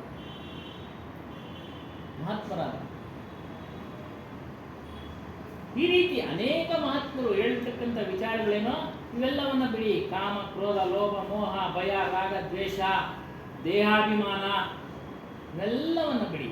ಮತ್ತೆ ಏನ್ ಧಾರಣೆ ಮಾಡ್ಕೊಳ್ಬೇಕು? ದಯೆ. ಎಲ್ಲರೂ ನನ್ನ ಹಾಗೆ ಚೈತನ್ಯ ಸ್ವರೂಪಿಗಳು, ನನ್ನ ಹಾಗೆ ಮನುಷ್ಯರು, ನನ್ನ ಹಾಗೆ ಅದೊಂದು ಪ್ರಾಣಿ, ಅದರಲ್ಲೂ ಜೀವ ಭಯ ಇದೆ, ಅದಕ್ಕೂ ಊಟ ಬೇಕು. ಈ ರೀತಿ ದಯ ಇರಬೇಕು. ಕ್ಷಮೆ ಇರಬೇಕು. ಅಕಸ್ಮಾತ್ ತಪ್ಪು ನಡೆಯುತ್ತೆ, ಕ್ಷಮಿಸೋಣ. ಮತ್ತೆ ಮಾಡೋದನ್ನ ಕ್ಷಮಿಸೋಣ, ಮತ್ತೆ ಮಾಡೋದನ್ನ ದೂರ ಇಡೋಣ. ಮತ್ತೆ ಸರ್ಕಾರಗಳೆಲ್ಲ ಶಿಕ್ಷೆ ಕಾನೂನೆಲ್ಲ ಮಾಡಿದ್ದಾವೆ. ನಿಯಂತ್ರಣಕ್ಕೆ ಅದು ಮತ್ತೊಮ್ಮೆ ಅವನು ಮಾಡದೇ ಇರಲಿ ಅನ್ನೋದಕ್ಕೆ ಅವೆಲ್ಲ ಇಟ್ಟಿದ್ದಾರೆ. ಅವೆಲ್ಲ ಕಾನೂನು ಮಾಡಿ ಇಟ್ಟಿದ್ದಾರೆ. ಆ ಕಾನೂನಿನ ಅಡಿನಲ್ಲಿ ನೀತಿವಂತನಾಗಿ ಬಾಳ್ಲಿ ಇವನು ಅಂತ ಮನುಷ್ಯ. ಮತ್ತೆ ಮಾಡದೇ ಇರಲಿ, ಆಕಸ್ಮಿಕವಾಗಿ ನಡೆದೋಯ್ತು. ಆಕಸ್ಮಿಕವಾಗಿ ನಡೆದರೆ ವಾದ ಮಾಡ್ತಾರೆ, ಕೋರ್ಟ್ನಲ್ಲಿ ಕ್ಷಮಾಪಣೆ ಮಾಡ್ತಾರೆ, ವಿಚಾರ ಮಾಡಬೇಕು. ಉದ್ದೇಶವಾಗಿ ಮಾಡಿದ್ರೆ ಶಿಕ್ಷೆ ಕೊಡ್ತಾರೆ. ಮತ್ತೆ ಮಾಡದೇ ಇರಲಿ ಇವನು. ಮತ್ತೆ ಮಾಡ್ತಾ ಇದ್ರೆ ಜೀವನ ಯಾರ್ದು ಹಾಳಾಗೋದು? ಅವನದು ಜೀವನ ಹಾಳಾಗುತ್ತೆ. ಅವನ ಜೀವನ ಹಾಳಾಗುತ್ತೆ. ಅವನು ನಷ್ಟಕ್ಕೆ ಒಳಗಾಗ್ತಾನೆ, ಮತ್ತೆ ಹುಡ್ತಾನೆ, ಅದನ್ನು ಅನುಭವಿಸ್ಬೇಕು. ಆ ವಿಚಾರಗಳು ಗೊತ್ತಿರೋದಿಲ್ಲ, ಮಾಡ್ತಾ ಇರ್ತಾರೆ. ಗೊತ್ತಾದ ಮೇಲೆ ಮಾಡಿದ್ರೆ ಅದು ತಪ್ಪು. ಇನ್ನು ಸತ್ಯ ನೋಡಿ, ನಾವೆಲ್ಲ ಇವತ್ತು ಕುಂತಿದ್ದೀವಿ, ನಮ್ಮ ಮುಂದೆ ನೀವೆಲ್ಲ ಸತ್ಯ. ಈ ಶರೀರ ಸತ್ಯ. ಕಾಲಕ್ರಮೇಣ ಈ ಶರೀರ ಹೊರಟೋಗ್ಬಿಡುತ್ತೆ, ಅಸತ್ಯ. ಸದ್ಗುರು ಹನುಮಾನ್ ಸಾಹೇಬರು ವಿಚಾರ ಹೇಳ್ತಾ ಇದ್ರು, ಸತ್ಯನಾಮ್ ಸತ್ಯನಾಮ್ ಅಂತ. ಇವತ್ತಿಲ್ಲ ಅವರು ಇಲ್ಲ, ಅವ್ರ ಶರೀರ ಇಲ್ಲ, ಆದರೆ ಅವರ ಆತ್ಮ ಅಮರ. ಅದೇ ರೀತಿ ಪ್ರತಿಯೊಬ್ಬರ ಆತ್ಮ ಅಮರ. ಮತ್ತು ಅವ್ರು ಯಾವ ರೀತಿ ಅಮರ ಅಂದ್ರು, ಅವರ ವಾಣಿಗಳ ಮೂಲಕ ಇವತ್ತು ನಾವು ಅವ್ರನ್ನ ಸ್ಮರಣೆ ಮಾಡ್ತಾ ಇದ್ದೀವಿ. ಯಾರ ವಿಚಾರ? ಕಬೀರ್ ಸಾಹೇಬರ ವಿಚಾರ. ಅವರು ಅಮರರು, ಅವರ ಆತ್ಮ ಅಮರ, ಅವರ ವಾಣಿ ಅಮರ. ಜಡಚೇತನ ವಿಚಾರ ತಿಳಿಸಿದ್ರು, ಅಮರ. ಅವರು ಹೇಳಿದ್ರು, ಇದು ಸತ್ಯ, ನೀನು ಸತ್ಯ ಸ್ವರೂಪನಪ್ಪ ನೀನು. ಸತ್ಯ ಅಂದರೆ ಯಾವಾಗಲೂ ಇರುವಂಥದ್ದು, 3 ಕಾಲಗಳಲ್ಲಿ 3 ಅವಸ್ಥೆ: ಜಾಗೃತ, ಸ್ವಪ್ನ, ಸುಷುಪ್ತ ಅವಸ್ಥೆ. ಜಾಗ್ರತೆ ಎಲ್ಲ ಕೇಳ್ತಾ ಇದ್ದೀರ, ಜಾಗೃತ ಅವಸ್ಥೆ. ಬೆಳಗಿಂದ ಇಲ್ಲಿಗೆ ಬರೋರು ಜಾಗೃತ ಅವಸ್ಥೆಯಲ್ಲಿ ಏನೇನೋ ಕೆಲಸಗಳನ್ನು ಮಾಡಿದ್ರಿ, ಚಿಂತನೆಗಳನ್ನು ಮಾಡಿದ್ರಿ, ನಾಳೆ ಬಗ್ಗೆ ಯೋಚನೆ ಮಾಡಿದ್ರಿ, ಮುಂದಿನ ದಿನಗಳ ಬಗ್ಗೆ ಯೋಚನೆ ಮಾಡಿದ್ರಿ. ಇನ್ನು ಸ್ವಪ್ನ ಅವಸ್ಥೆ, ಯಾವಾಗಲೂ ಏನೋ ಕಂಡಿದ್ದು ಸ್ವಪ್ನದಲ್ಲಿ ಬಂದ್ಬಿಡುತ್ತೆ. ಅದೇನೋ ವಿಜ್ಞಾನಮಯ ಕೋಶದಲ್ಲಿ ಕುಳಿತಿರುತ್ತೆ, ಸ್ವಪ್ನದಲ್ಲಿ ಬಂದ್ಬಿಡುತ್ತೆ. ಅದನ್ನು ಅರ್ಥ ಹೇಳ್ತೀವಿ, ನೋಡಪ್ಪ ನನಗಿಂತ ಸ್ವಪ್ನ ಬಿತ್ತು, ಭಯಭೀತನಾಗ್ತಾನೆ, ಹೇಳ್ಕೊತಾನೆ. ರಾಜನಾಗಿ ಸ್ವಪ್ನ ಕಂಡ್ರೆ ಸಂತೋಷದಿಂದ ಹೇಳ್ಕೊಡ್ತಾನೆ, ನನ್ನಂತ. ಇನ್ನು ಸುಷುಪ್ತ ಅವಸ್ಥೆ, ಏನಂತೂ ಇಲ್ಲದೆ ಗಾಢವಾದ ನಿದ್ರೆ. ರಾತ್ರಿ ಮಲಗತ್ವಿ, ಬೆಳಿಗ್ಗೆ ಎದ್ದೋಳು ಹೇಳ್ತೀವಿ, ಒಳ್ಳೆ ನಿದ್ದೆ ಮಾಡೋದಪ್ಪ, ಒಳ್ಳೆ ನಿದ್ದೆ ಮಾಡಿದೆ ಅಂತ ಹೇಳ್ತಕ್ಕಂಥವನೇ ಅಲ್ವಾ? ನಮ್ಮ ಸ್ವರೂಪ, ನನ್ನ ಅರಿವು. ಯಾಕಂದ್ರೆ ಆ ಸುಖವನ್ನು ಅನುಭವಿಸಿದ್ವಿ ನಾವು. ಒಳ್ಳೆ ನಿದ್ದೆಯ ಸುಖವನ್ನು ಅನುಭವಿಸಿ ಹೇಳ್ತಾ ಇದ್ವಿ, ಒಳ್ಳೆ ನಿದ್ದೆ ಮಾಡ್ಕೊಂಪ, ಒಳ್ಳೆ ನಿದ್ದೆ. ಇದು ಸತ್ಯ. ನಮ್ಮ ಸ್ವರೂಪ ಸತ್ಯ. ಅನೇಕ ಯುಗಗಳಿಂದ ಇದೆ, ಅನೇಕ ವರ್ಷಗಳಿಂದ ಇದೆ. ಅನೇಕ ವರ್ಷಗಳಿಂದ ನಮ್ಮ ಸ್ವರೂಪ ಇದೆ, ನಮ್ಮ ಆತ್ಮ ಇದೆ, ಸತ್ಯನಾಮ ಅಂತ ಇದೆ, ಚೈತನ್ಯ ಅಂತ ಇದೆ. ಹಲವಾರು ಹೆಸರುಗಳು. ಯಾವ ರೀತಿ ನಮ್ಮನ್ನೆಲ್ಲ ಗುರುತಿಸೋದಕ್ಕೆ ಒಂದೊಂದು ಹೆಸರು ಕೊಟ್ಟರು. ಇವರು ನಾರಾಯಣ, ಅವರು ಶಿವಣ್ಣ, ಹೀಗೆ. ಅದೇ ರೀತಿಯಾಗಿ ಆತ್ಮನಿಗೆ ಹಲವಾರು ಜನರು ಹಲವಾರು ಹೆಸರು ಕೊಟ್ಟರು. ಕಬೀರ್ ಸಾಹೇಬರು ಸತ್ಯನಾಮ ಅಂತೇಳಿ ತಿಳಿಸಿದ್ರು.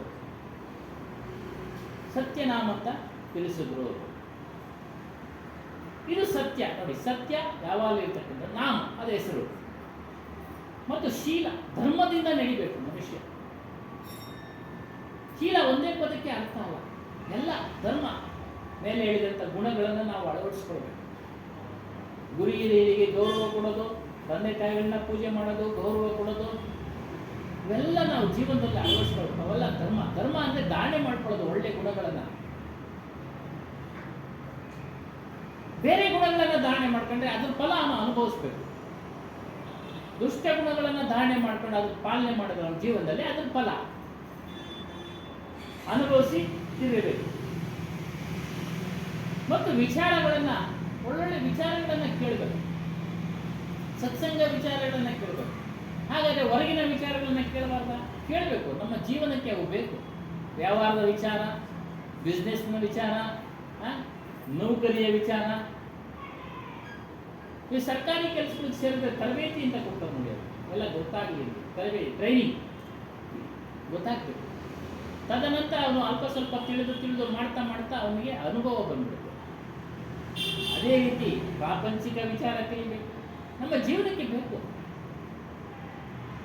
ನಮ್ಗೆ ಇವತ್ತು ಊಟ ಸಿಕ್ಕಿದ್ರೇ ನಾವು ಈ ಸತ್ಸಂಗಕ್ಕೆ ಭಾಗವಹಿಸೋದು. ಊಟನೇ ಇಲ್ಲ ಅಂತಂದ್ರೆ ನಾವು ಊಟದ ಕಡೆ ಗಮನ ಕೊಡ್ತೀವಿ, ಕೆಲಸ ಮಾಡೋ ಕಡೆ ಗಮನ ಕೊಡ್ತೀವಿ.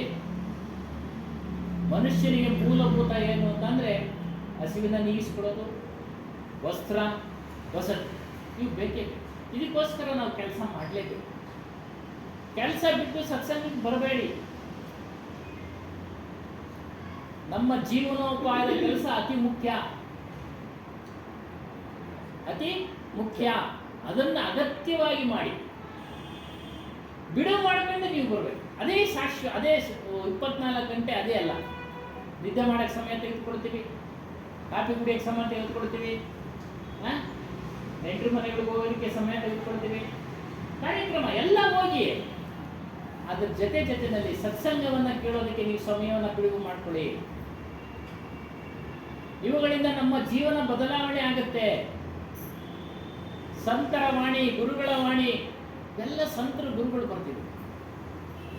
ನಮ್ಮ ಜೀವನ ಅಳವಡಿಸ್ಕೊಂಡಾಗ ನಮ್ಮ ಜೀವನದಲ್ಲಿ ನಮಗೆ ಮೊದಲು ಶಾಂತಿ ಸಿಗುತ್ತೆ. ನಮಗೆ ಮೊದಲು ಶಾಂತಿ ಸಿಕ್ಕಿದಾಗ ನಮ್ಮ ಮನೆಯಲ್ಲಿ ಶಾಂತಿಯ ವಾತಾವರಣ ಉತ್ಪತ್ತಿ ಆಗಿಬಿಡುತ್ತೆ. ಶಾಂತಿಯ ವಾತಾವರಣ ಉತ್ಪತ್ತಿ ಆಗಿಬಿಟ್ಟು ಮನೆಯಲ್ಲೂ ಶಾಂತಿ ಇರುತ್ತೆ. ನಾವು ಕೆಲಸ ಮಾಡದೆ ಮನೆಯಲ್ಲಿ ಅಶಾಂತಿ ಇದ್ರೆ ನಾವು ಬಂದು ಇಲ್ಲಿ ಕುಳಿತುಕೊಂಡು ಶಾಂತಿಯಿಂದ ಸತ್ಸಂಗ ಕೇಳಕ್ಕಾಗೋದಿಲ್ಲ. ಮೊಟ್ಟ ಮೊದಲು ನಾವು ನಮ್ಮ ಪಾಲಿನ ಕರ್ತವ್ಯವನ್ನ ಮಾಡಬೇಕು. ಮಕ್ಕಳನ್ನ ಪೋಷಣೆ ಮಾಡಬೇಕು. ಕಬೀರ್ ಸಾಹೇಬ್ ಎಲ್ಲೂ ಬಿಡೋದಿಲ್ಲ. ಅವರು ಕೆಲಸ ಮಾಡ್ತಾ ಇದ್ದಾರೆ. ನೇಗೆ ಕೆಲಸ ನಾವೆಲ್ಲ ನೇಗೆಯವರೇ ಅಲ್ವಾ? ನೇಗೆ ಕೆಲಸ ಮಾಡಿಕೊಂಡು ಸತ್ಸಂಗ ಹೋಗೋರು, ಅವರು ಕೇಳೋರು, ಅವರು ಇವರು ಹೇಳತಕ್ಕಂಥದ್ದು. ಅವ್ರೇನು ಬರೀಲಿಲ್ಲ, ಓದಲಿಲ್ಲ. ಕೇಳಿದ್ದನ್ನ ಚಿಂತನ ಮನನ ಮಾಡಿ ಈ ಮಿಶ್ರಣ ಆಗಿರ್ತಕ್ಕಂಥ ಈ ಜ್ಞಾನದಲ್ಲಿ ಮಿಶ್ರಣ ಮಾಡಿಬಿಟ್ಟಿದ್ದಾರೆ. ಎಲ್ಲ ವ್ಯಾಪಕ ಅನ್ನೋ ದೃಷ್ಟಿ. ಒಂದೇ ಆತ್ಮ ಎಲ್ಲ ಕಡೆ ವ್ಯಾಪಕ. ಮರದಲ್ಲಿದ್ದಾನೆ, ಗಿಡದಲ್ಲಿದ್ದಾನೆ, ಬಾಗಿಲಿನಲ್ಲಿದ್ದಾನೆ, ಎಲ್ಲೆಲ್ಲಿದ್ದಾನೆ. ಇದನ್ನ ಅವರು ಬೇರ್ಪಡಿಸಿದ್ರು. ಚೈತನ್ಯ ಜಡದ ವಸ್ತುಗಳಲ್ಲಿ ಇಲ್ಲ. ಬಾಗಿಲು ಅದಾಗದೇ ಮುಚ್ಕೊಳ್ಳಲ್ಲ. ಈಗ ಆಟೋಮೆಟಿಕ್ ಮಾಡ್ಬಿಟ್ಟಿದ್ದೀರ ಅಂತ ಪ್ರಶ್ನೆ ಹಾಕಿದ್ರೆ ಮಾಡಿದವನು ಯಾರು? ಆಟೋಮೆಟಿಕ್ ಮನುಷ್ಯ. ತಂತ್ರಜ್ಞಾನದಿಂದ ವಿದ್ಯುತ್ ಶಕ್ತಿಯನ್ನು ಉಪಯೋಗಿಸ್ಕೊಂಡು ಆಟೋಮೆಟಿಕ್ ಮಾಡಿದ. ಎಲ್ಲದರಲ್ಲೂ ಆಟೋಮೆಟಿಕ್ ಮಾಡಿದ್ದಾನೆ. ಮಾಡಿದವನು ಯಾರು? ಮನುಷ್ಯ. ಮನುಷ್ಯನಿಗೆ ವಿಶೇಷವಾದ ಜ್ಞಾನ ಇದೆ. ಪಕ್ಷಿ ಹಾರುತ್ತೆ, ಮನುಷ್ಯ ಹಾರಕ್ಕಾಗುತ್ತಾ? ಇಲ್ಲ. ಹಾರೋದಕ್ಕೆ ವಿಮಾನ ಉತ್ಪತ್ತಿ ಕಂಡಿಡ್ದ ಅಲ್ವಾ? ಭಾರವಾದ ವಸ್ತುಗಳನ್ನು ಆನೆ ಹೊರುತ್ತೆ. ಅದಕ್ಕೆ ಟ್ರಕ್ಗಳನ್ನು ಉತ್ಪತ್ತಿ ಮಾಡ್ಕೊಂಡಿದ್ದ. ದೊಡ್ಡ ನೀರಿನಲ್ಲಿ ಮೀನುಗಳು ಈಜಾಡ್ತವೆ. ಇವನೇನ್ ಮಾಡ್ದ? ಸಬ್ಮೆರಿನ್ ಕಂಡಿಡ್ದ, ಹಡಗು ಕಂಡಿಡ್ದ, ತೇಲೋದು, ಮುಳುಗೋದೆಲ್ಲ ಕಂಡಿಡ್ದ ಅಲ್ವಾ? ಆ ಕಂಡಿಡಿಯಕ್ಕೆ ಅವನಲ್ಲಿ ಇದ್ದಂತ ಏನು ವಸ್ತು ಅಂದ್ರೆ ಅರಿವು. ಅದ್ರ ಮೂಲಕ ಚಿಂತನೆ ಮಾಡ್ದ. ಚಿಂತನೆ ಮಾಡಿ ಜನಗಳಿಗೆ ತೋರಿಸ್ತಾರೆ, ನೋಡಿ ಈ ರೀತಿ ಹೋಗ್ಬೋದು. ಉಪಯೋಗಿಸ್ತಾ ಇರೋರು ಯಾರು? ಜನಗಳು. ಆದ್ರೆ ಅದನ್ನ ಚಾಲನೆ ಮಾಡ್ತಕ್ಕಂಥವ್ನು ಯಾರು? ಮನುಷ್ಯ. ಇಲ್ಲ ಅಂದ್ರೆ ಅದು ಜಡದ ವಸ್ತು. ಮನುಷ್ಯ ತಯಾರು ಮಾಡಿದ್ರು ಕೂಡ ಅದು ಅಲ್ಲೇ ಇರುತ್ತೆ. ಒಂದು ವಿಮಾನ ಆಗಲಿ, ಒಂದು ಹಡಗು, ಸ್ಟೀಮರು, ಸಬ್ಮೆರೀನ್ ಆಗಲಿ, ಅದು ಅಲ್ಲೇ ಇರುತ್ತೆ. ನೋಡಿ, ಎಲ್ಲವನ್ನ ಮಾಡ್ತಕ್ಕಂಥವನು ಮನುಷ್ಯ, ಅದನ್ನು ಚಾಲನೆ ಮಾಡ್ತಕ್ಕಂಥವನು ಮನುಷ್ಯ. ಚಾಲನೆ ಎಲ್ಲ ಜಡದ ವಸ್ತುಗಳು. ಅದೇ ರೀತಿ ನಾವು ಏನೇನು ಕೇಳ್ಕೊಳ್ತಾ ಇದ್ದೀವಿ, ಪೂಜೆ ಪುನಸ್ಕಾರಗಳನ್ನು ಮಾಡಿ, ಅವು ಸಹ ಏನು ಕೊಡೋದಿಲ್ಲ. ನಾವು ಮಾಡಿದ ಪ್ರಯತ್ನ ಬೇಕು ಬೇಕು ಬೇಕು ಅಂತೇಳಿ ದಿನ ಪೂಜೆ ಪುನಸ್ಕಾರ ಮಾಡ್ತೀವಲ್ಲ, ಆ ಪ್ರಯತ್ನವೇ ನಮಗೆ ಫಲ ಕೊಡುತ್ತೆ. ನಮ್ಮ ಇಚ್ಛೆ ಅದರಲ್ಲಿ ಇರುತ್ತೆ. ನಾನು ಇಂಥದ್ದು ಹಾಕಬೇಕು, ನಾನು ಇಂಥವ್ನು ಆಗಬೇಕು ಅಂತೇಳಿ ಪ್ರಯತ್ನ ಮಾಡ್ತಾ ಇರ್ತೀನಿ. ಅದು ನಮಗೆ ಫಲಿಸುತ್ತೆ. ಈ ಜನ್ಮದಲ್ಲ, ಮುಂದಿನ ಜನ್ಮದಲ್ಲಿ. ಈ ಜನ್ಮದಲ್ಲಿ ಪ್ರಾರಬ್ಧ ಅನುಭವಿಸ್ತಾ ಇರ್ತೀವಿ. ಈ ಜನ್ಮದಲ್ಲಿ ಕೆಲವರಿಗೆ ಸಿಕ್ಬಿಡುತ್ತೆ ಅಂದರೆ ಅವರು ಪ್ರಯತ್ನ ಪಟ್ಟಿರ್ತಾರೆ. ಹಿಂದಿನ ಜನ್ಮದಲ್ಲಿ ಪ್ರಯತ್ನ ಪಟ್ಟು ಇನ್ನೇನಾದ್ರು ಸಿಗ್ಬೇಕು ಅನ್ನೋವಾಗ ಇವ್ರಿಗೆ ಆಯುಷ್ಯ ಮುಗಿದೋಗಿರುತ್ತೆ, ಮರಣ ಹೊಂದ್ಬಿಡ್ತಾರೆ. ತಕ್ಷಣನೇ ಮರು ಜನ್ಮನ ಇಲ್ಲ, ಎಲ್ಲ ಬ್ಯಾಲೆನ್ಸ್ ಇದ್ದಾವೆ ಕರ್ಮಗಳು. ಸಂಚಿತ, ಆಗಾಮಿ, ಪ್ರಾರಬ್ಧ ಅನುಭವಿಸ್ತಾ ಇದೀವಿ. ಸಂಚಿತ ಇನ್ನೂ ಎಷ್ಟೋ ಕರ್ಮಗಳಿದ್ದಾವೆ. ಆಗಾಮಿ ಅಂದರೆ ಮುಂದಕ್ಕೆ ಚೆನ್ನಾಗಿರ್ಬೇಕು ಅಂತ ಮಾಡೋದು. ಅದನ್ನು ಮಾಡದೇ ಇದ್ರೆ ನಾವು ಆಗಾಮಿ ಕರ್ಮಗಳು ಇಚ್ಛೆ ಪಟ್ಟು ಏನೇನು ಬೇಕು ಅಂತ ಮಾಡಬೇಕು ಅಂತಿದ್ರೆ ಅದನ್ನು ಮಾಡಬಾರ್ದು. ನಮ್ಮ ಸ್ವರೂಪ ತಿಳಿಯೋದಕ್ಕೆ ನನಗೆ ದೇಹದಲ್ಲಿ ಇಚ್ಛೆ ಇದೆ, ಮುಂದೆ ನನ್ನ ದೇಹದಲ್ಲಿ ಇಚ್ಛೆ ಇದೆ, ಮುಕ್ತಿ ಹೇಗೆ ಸಿಗುತ್ತೆ? ನಮಗೆ ಬಿಡುಗಡೆ ಹೇಗೆ ಸಿಗುತ್ತೆ? ಹುಟ್ಟು ಸಾವಳ ಬಂದಂಥ ಬಿಡುಗಡೆ ಹೇಗೆ ಸಿಗುತ್ತೆ? ಸಿಗೋದಿಲ್ಲ. ಆ ಇಚ್ಛೆಗಳನ್ನು ಬಿಡಬೇಕು ಅನ್ನೋದೇ ಸತ್ಸಂಗ. ನಮ್ಮ ಸ್ವರೂಪವನ್ನು ತಿಳಿಬೇಕು ಅನ್ನೋದೇ ಸತ್ಸಂಗ. ಈ ವಿಚಾರಗಳನ್ನು ನೀವು ಕೇಳುವಂತರಾಗಿ, ಈ ವಿಚಾರಗಳನ್ನ ಕೇಳ್ತಾ ನೀವು ಎಲ್ಲ ಪಾಲನೆ ಮಾಡ್ತಾ ಇದ್ರೆ ಇದೇ ಜನ್ಮದಲ್ಲಿ ಸಂತೋಷ ಅನುಭವಿಸ್ತಾ ಇರ್ತೀವಿ, ಶಾಂತಿನ ಅನುಭವಿಸ್ತಾ ಇರ್ತೀವಿ. ಮರಣ ಆದ್ಮೇಲೆ ಅದು ಬೇರೆ. ಈಗಲೇ ಅದು ಅನುಭವ ಆಗ್ತಾ ಇರುತ್ತೆ, ಸ್ವರೂಪದ ಅನುಭವ, ಸಂತೋಷ ಆಗ್ತಾ ಇರುತ್ತೆ, ಶಾಂತಿ ಸಿಗ್ತಾ ಇರುತ್ತೆ. ಮತ್ತು ಪ್ರಾಕೃತಿಕವಾಗಿ ನಾವು ಸಂತೋಷನ ನಾವು ಧಾರಣೆ ಮಾಡ್ಕೊಳ್ಬೇಕು. ಏನು ನಾವು ಏನೇನು ಗಳಿಸ್ತೀವೋ ಅದರಲ್ಲೇ ತೃಪ್ತಿ ಪಟ್ಟು ಸಂತೋಷದಿಂದ ಇರೋದಕ್ಕೆ ಪ್ರಯತ್ನ ಪಡಬೇಕು.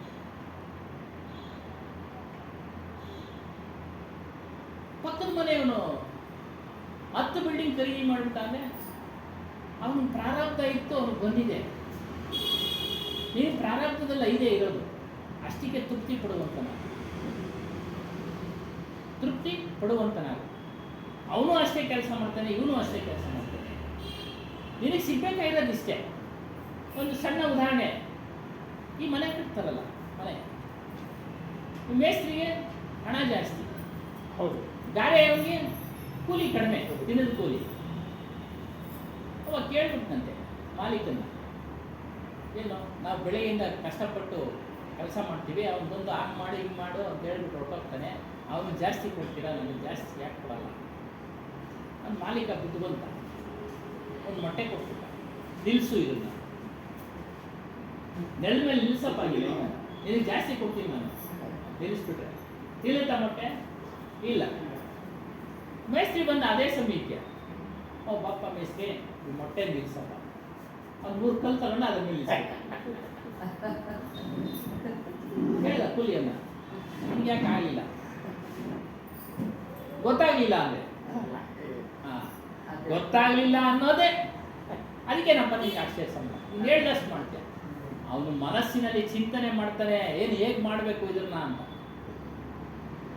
ಹೇಗೆ ಮಾಡಬೇಕು ಅವ್ರಿಗೆ ಕಷ್ಟ, ಮನಸ್ಸಿಗೆ ಬುದ್ಧಿಗೆ ಅದಕ್ಕೆ. ಅದರಿಂದ ನಮಗೆ ನಾವು ಕಷ್ಟಪಡ್ತಾ ಇದ್ದೀವಿ, ನಮ್ಮ ಪ್ರಾರಬ್ಧ ಕರ್ಮಾನುಸಾರ ಎಷ್ಟು ಸಿಗುತ್ತೋ ಅಷ್ಟರಲ್ಲಿ ನಾವು ಸಂತೋಷ ಪಡೋದನ್ನ ಕಲಿಬೇಕು. ಈ ಎಲ್ಲ ವಿಚಾರಗಳು ಸತ್ಸಂಗದಲ್ಲಿ ಸಿಗ್ತಾ ಇರ್ತವೆ, ದೊರೀತಾ ಇರ್ತವೆ, ಹೇಳ್ತಾ ಇರ್ತೀವಿ. ಇವೆಲ್ಲವನ್ನು ಧಾರಣೆ ಮಾಡಿಕೊಂಡು ನಮ್ಮ ನಿಜ ಸ್ವರೂಪದ ಸ್ಥಿತಿ ಕಡೆ ಹೋಗ್ಬೇಕು. ನಮ್ಮನ್ನ ಅರಿವು, ಆತ್ಮ, ಸತ್ಯನಾಮ ಈ ಕಡೆ ಹೋಗ್ತಾ ಇದ್ರೆ ಆಗ ಆತನನ್ನ ಮನುಷ್ಯ ಆಗ್ಬಿಡ್ತಾನವನು, ಸತ್ಯವಾದ ಮನುಷ್ಯ, ಸತ್ಯ ಮನುಷ್ಯ. ಕೌನ ಅಂದ್ರೆ ಈತನೇ. ಮನುಷ್ಯ ಹೈಕೆ ನಾಮುವ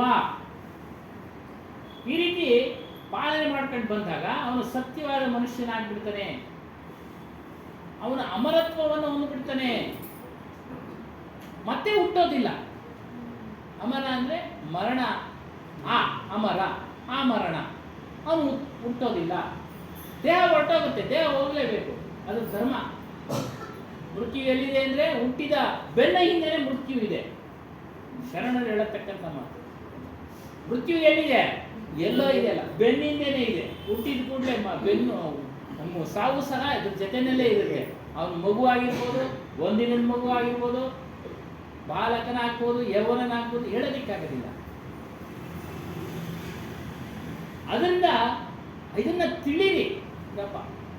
ನಾನು ದೇಹ ಒಂದಲ್ಲ ಒಂದು ದಿನ ಬಿದ್ದೋಗುತ್ತೆ, ಮತ್ತೆ ನಾನು ಬಾರದ ಹಾಗೆ ಮಾಡ್ಕೊಳ್ಬೇಕು ಅನ್ನೋ ಒಂದು ವಿಚಾರ ತಿಳಿರಿ. ಆದರೆ ಎಲ್ಲರೂ ಏನು ಮಾಡ್ತಾ ಇದ್ದಾರೆ? ನಾನೇ ಈ ದೇಹವನ್ನೇ ನಾನು ಅಂದ್ಕೊಂಡಿದ್ದಾರೆ. ಗೊತ್ತಿಲ್ಲ ಪಾಪ ಅವ್ರಿಗೆ. ಅವ್ರಿಗೆ ಗೊತ್ತಿರೋ ಕಡೆ ಬಂದು ಕೇಳ್ತಾರ? ಕೇಳೋದಿಲ್ಲ. ಪ್ರಶ್ನೆ ಏನು? ನೀವು ಹೇಳ್ತೀರಲ್ಲ ಸ್ವಾಮಿ ಪ್ರಾರಬ್ಧದಿಲ್ಲ ಅಂತ, ಅಂದ್ರೆ ಪ್ರಯತ್ನ ಪಡಯ್ಯ ನೀನು. ಅದು ಪ್ರಶ್ನೆಗಳು. ಪ್ರಯತ್ನ ಪಟ್ರಲ್ವಾ? ಪ್ರಯತ್ನ ಪಟ್ರೆ ಎಲ್ಲ ಸಿಗುತ್ತೆ. ಒಂದಿನ ಬಂದ್ಬಿಟ್ಟು ನನ್ನ ಪ್ರಾರಬ್ಧ ಅಲ್ಲಿಗೆ ಹೋಗೋಕ್ಕಾಗಲ್ಲ, ಮನಸ್ಸಿಲ್ಲ ಅಂದರೆ ಮನಸ್ಸು ಮಾಡಬೇಕು. ಯಾವುದ್ರ ಮೂಲಕ? ಚಿಂತನೆ ಮಾಡಬೇಕು, ನಿನ್ನ ಅರಿವಿನ ಮೂಲಕ. ನಾನು ಹೋಗ್ಲೇಬೇಕಪ್ಪ, ಈಗ ಹೇಳ್ತಾ ಇದ್ರೆ ಕೇಳೋಣ, ಹೋಗೋಣ, ಕೇಳೋಣ. ಕೇಳ್ತಾ ಇದ್ರೆ ಎಲ್ಲ ಅರಿವಾಗುತ್ತೆ. ಅಪ್ಪ ಅವರು ನಮ್ಮ ಸದ್ಗುರು ಹನುಮಾನ್ ಸಾಹೇಬ್ ಎಂಥ ಮೂಢಾತ್ಮನೋ ಅಂದರೆ ಬುದ್ಧಿ ಇಲ್ಲದೆ ಅವನು ಬಂದು ಪ್ರತಿನಿತ್ಯ ಸತ್ಸಂಗವನ್ನು ಕೇಳ್ತಾ ಇದ್ರೆ ಅವನು ಬುದ್ಧಿವಂತನಾಗ್ಬಿಡ್ತಾನೆ, ಜಾಣನಾಗ್ಬಿಡ್ತಾನೆ. ಎಂಥವನೇ ಆಗಲಿ ಅಂದರೆ ಪ್ರತಿನಿತ್ಯ. ಬೆಟ್ಟನ ಒಂದೇ ದಿನ ಕಡಿಯೋಕ್ಕಾಗೋದಿಲ್ಲ. ಅವನು ಯಾರೋ ದಾರಿ ಮಾಡುತ್ತಂತೆ, ಎಷ್ಟೋ ವರ್ಷಗಳು ತೆಗೆದುಕೊಂಡ ದಾರಿ ಮಾಡೋದಕ್ಕೆ. ಯಾಕೆ? ಅವನು ಹಾಸ್ಪಿಟ್ಲಿಗೆ ಬರಬೇಕಾದ್ರೆ ಸುತ್ಕೊಂಡು ಬರಬೇಕು 4 ಕಿಲೋಮೀಟ್ರ್, ಇದು ಅರ್ಧ ಕಿಲೋಮೀಟ್ರ್ ಬೆಟ್ಟ ಕಡಿದ್ಬಿಟ್ರೆ. ಅದಕ್ಕೆ ಲೆಕ್ಕಾಚಾರ ಆಗ್ತಾ ಬೆಟ್ಟ ಕೊಡ್ದ. ಆಮೇಲೆ ಅವನ ಜೊತೆ ಸೇರಿಕೊಂಡು ಊರಿನವರೆಲ್ಲ ಮೊದಲು ಅವನ್ನ ಹೀಗೆ ಅನಿಸ್ಬಿಟ್ರು, ಏನಯ್ಯ ಹುಚ್ಚು ನೀನು, ಹುಚ್ಚ ನೀನು, ಬೆಟ್ಟನ ಕಡಿತೀಯ ನೀನು ಅಂತ. ಅವನು ಸ್ವಲ್ಪ ಕಡಿದ ಮೇಲೆ ಇವ್ರಿಗೆ ಬುದ್ಧಿ ಬಂತು, ಓ ಸಾಥ್ ಕೊಡಬೇಕು, ನಾವು ಸಹಾಯ ಮಾಡಬೇಕು, ನೋಡಿ ದಾರಿ ಆಗೋದು. ಅವನ ಪ್ರಯತ್ನ ಬಿಟ್ನ, ಆಗಲಿಲ್ಲ ಅಂತೆಲ್ಲ ಬಿಟ್ನ ಇಲ್ಲ. ಅದೇ ರೀತಿಯಾಗಿ ನಮ್ಮ ಜೀವನದ ನಾವು ಬದಲಾವಣೆ ಆಗಬೇಕಾದ್ರೆ ಇಂಥ ಒಳ್ಳೆಯ ವಿಚಾರಗಳನ್ನು ತಿಳಿಸ್ಕೊಡತಕ್ಕಂಥ ಎಲ್ಲೇ ಹೋಗಿ ಕೇಳಿ, ಇಲ್ಲೇ ಬರಬೇಕು ಅಂತಿಲ್ಲ, ಎಲ್ಲಿ ಒಳ್ಳೆಯ ವಿಚಾರಗಳನ್ನು ಹೇಳ್ತಾರೋ ಕೇಳಿ. ಆದರೆ ವ್ಯಾಪಕ ಅಂದರೆ ವಿಚಾರ ಮಾಡಿ. ಒಂದೇ ಆತ್ಮ ಎಲ್ಲರಲ್ಲೂ ಇದೆ ಅಂದರೆ ಅವಾಗ ವಿಚಾರ ಮಾಡಬೇಕು ನಾವು. ಹೌದು, ಸಾಧ್ಯನಾ? ಆಗಲೇ ಹೇಳ್ದಂಗೆ ಜಡ ವಸ್ತುಗಳಲ್ಲಿ ನಾನಿದೆ ಅಂದರೆ ಅದು ನಾವು ವಿಚಾರ ಮಾಡಬೇಕು. ಯಾರು ಮುಕ್ತಿ ಕೊಡ್ತಾರೆ ಅಂದರೆ ವಿಚಾರ ಮಾಡಬೇಕು. ಮುಕ್ತಿ ಯಾರೂ ಕೊಡೋದಕ್ಕೆ ಸಾಧ್ಯ ಇಲ್ಲ. ಮುಕ್ತಿನ ನಾವೇ ಸ್ವತಃ ಸಾಧನೆ ಮಾಡಿ ಪಡೆದುಕೊಳ್ಬೇಕು. ಬಿಡುಗಡೆನ ನಾವೇ ಸ್ವತಃ ಸಾಧನೆ ಮಾಡಿ ಪಡ್ಕೊಳ್ಬೇಕು. ಯಾರ ತಲೆ ಮೇಲೆ ಕೈ ಇಟ್ಟ ತಕ್ಷಣನೇ ಮುಕ್ತಿಯಲ್ಲ, ಸಿಗೋದಿಲ್ಲ. ಅದೆಲ್ಲ ಗುರು ಆಶೀರ್ವಾದ ಬೇಕು. ಮೋಸಗಳು ನಡೀತಾ ಇದೆ ಇವತ್ತು ದಿವಸ. ಮಂತ್ರ ಕೊಟ್ಬಿಡ್ತೀವಿ, ದೀಕ್ಷೆ ಕೊಟ್ಬಿಡ್ತೀವಿ, ಮುಕ್ತಿ ಸಿಕ್ಬಿಡುತ್ತೆ, ದೇವರು ಸಿಕ್ಬಿಡ್ತಾನೆ. ಯಾವುದೂ ಸಿಗೋದಿಲ್ಲ. ನಮ್ಮಲ್ಲೇ ಇರತಕ್ಕಂಥ ದೇವರು ನಮಗೆ ಅನುಭವ ಆಗುತ್ತೆ. ಮತ್ತೆ ಅದನ್ನೆಲ್ಲ ಏನಕ್ಕೆ ಮಾಡಿದ್ರು? ಪ್ರಾರಂಭದಲ್ಲಿ ಭಕ್ತಿ ಬೇಕು, ಭಕ್ತಿಯನ್ನು ಕಲಿಸೋದಿಕ್ಕೆ. ಪ್ರಾರಂಭದಲ್ಲಿ ನಮಗೆ ಗೊತ್ತಿಲ್ಲ ಭಕ್ತಿ ಮಾಡೋದಕ್ಕೆ. ಈ ಸತ್ಸಂಗ ಎಲ್ಲ ಅದು ಆತ್ಮವಿಚಾರ ಗೊತ್ತಾಗೋದಿಲ್ಲ, ಅದಕ್ಕೋಸ್ಕರ ಅದನ್ನ ಮಾಡಿದ್ರು. ಅದೇನು ಮಾಡ್ತೀವಿ? ಬೆಳೆದ ಮೇಲೂ ಸಹ ಅದನ್ನೇ ಮಾಡ್ತಾ ಇದ್ವಿ. ಕಷ್ಟವನ್ನು ನಿವಾರಣೆ ಮಾಡೋದು. ಯಾರು ಯಾವ ಕಷ್ಟನ ನಿವಾರಣೆ ಮಾಡೋದು ಆಗೋದು ಇಲ್ಲ. ಅದು ಆಳವಾದ ಜ್ಞಾನ. ಅವ್ರು ಹೇಳಿದ್ರಲ್ಲ, ಅದು ಆಳವಾದ ಜ್ಞಾನ. ನಮ್ಮ ಕಷ್ಟನ ಯಾರು ನಿವಾರಣೆ ಮಾಡೋಕ್ಕೆ ಸಾಧ್ಯ ಇಲ್ಲ. ಸೊ ಅವ್ರವ್ರ ಕಷ್ಟ ಅವ್ರವರೇ ನಿವಾರಣೆ ಮಾಡ್ಕೊಳಕ್ಕಾಗಲಿಲ್ಲ. ಅವ್ರವ್ರ ಕಷ್ಟ ಅವ್ರವರೇ ನಿವಾರಣೆ ಮಾಡ್ಕೊಳಕ್ಕಾಗಲಿಲ್ಲ. ಒಬ್ಬ ವ್ಯಕ್ತಿ ಎಷ್ಟು ಶಕ್ತಿಶಾಲಿ ಅಂತ ಅಂದ್ರೆ, ಮೊನ್ನೆ ತುಳಸಿ ಹಬ್ಬ ಇದು ಮಾಡ್ತಾ ಅವಳ ಏನೋ, ನಾಳೆ ಸೋಮವಾರ ಲಾಸ್ಟ್ ಇರು. ಏನಮ್ಮ? ತುಳಸಿ ವಿವಾಹ. ಅವಳ ಹೆಸರು ಬೃಂದ ಅಂತ. ಬೃಂದ ಅಂತ ಬಹಳ ಪತಿವ್ರತೆ. ಯಾವುದೋ ಒಂದು ದೇವಿನ ಕುರಿತು ಪೂಜೆ ಮಾಡ್ತಾ ಇದ್ರು. ಆ ಪೂಜೆ ಮಾಡ್ತಾ ಇದ್ದರು ಫಲ ಇವಳಿಗೆ ಬಹಳ ಶಕ್ತಿ ಬಂದ್ಬಿಡ್ತು. ಅವ್ರ ಗಂಡ ರಾಕ್ಷಸ ಗುಣದವನು. ಅವ್ನಿಗೆ ಎಲ್ಲರನ್ನು ಗೆಲ್ಲಬೇಕು ಅನ್ನೋದು ಮೋಹ. ದೊಡ್ಡ ರಾಜ್ಯ ನೋಡಿ, ಮೋಹ ಅದೇ. ವಿಸ್ತಾರ ಆಗಬೇಕು ನನ್ನ ರಾಜ್ಯ, ನನ್ನ ಎಲ್ಲರೂ ಚಕ್ರವರ್ತಿ ಇರಬೇಕು. ದೇವಲೋಕಕ್ಕೆ ದಾಳಿ ಮಾಡಿಬಿಟ್ಟ. ಇಲ್ಲ ಕತೆಗಳು.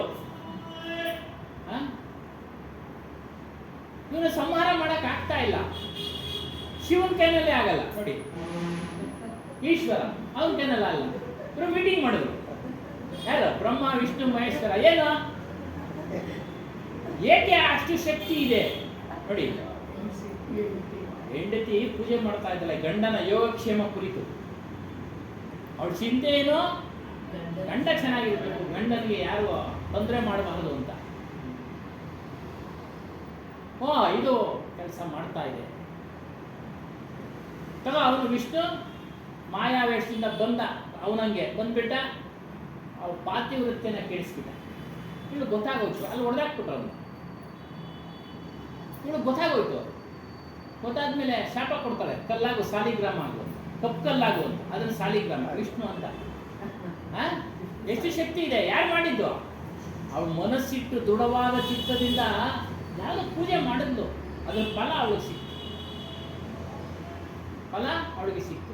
ನೋಡಿ, ಇದೆಲ್ಲ ನಾವೆಲ್ಲ ಇಲ್ಲಿ ಕುಳಿತು ಸೇರೋದಕ್ಕೆ ಕಾರಣ ಏನು ಅಂದರೆ, ನಮ್ಮ ಪೂರ್ವಜರು ಮಾಡಿರ್ತಕ್ಕಂಥ ಸಂಸ್ಕಾರ ಸ್ವಲ್ಪ ಸ್ವಲ್ಪ ಇದರಿಂದ ನಾವು ಇಲ್ಲಿ ಬಂದು ಸೇರ್ತಾ ಇದ್ದೀವಿ. ಇಲ್ಲಿ ಬಂದು ಸೇರ್ತಾ ಇದ್ದೀವಿ.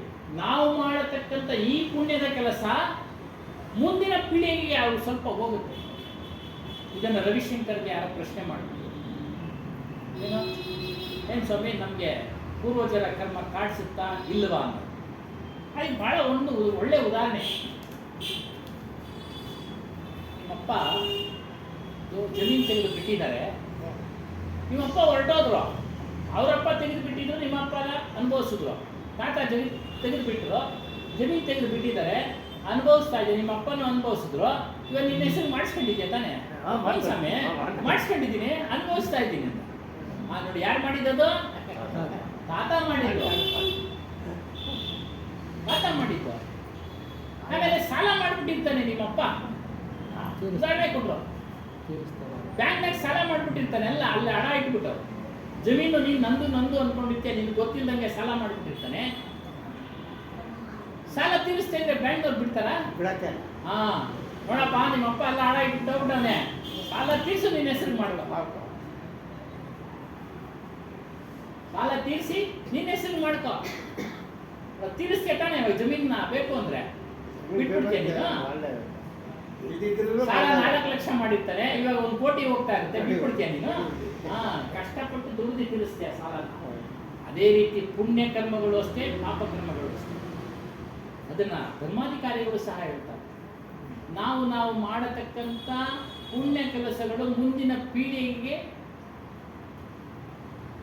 ಒಳ್ಳೆ ಕೆಲಸ ಮಾಡಿದ್ರೆ ಅವರು ಒಳ್ಳೇದಾಗುತ್ತೆ.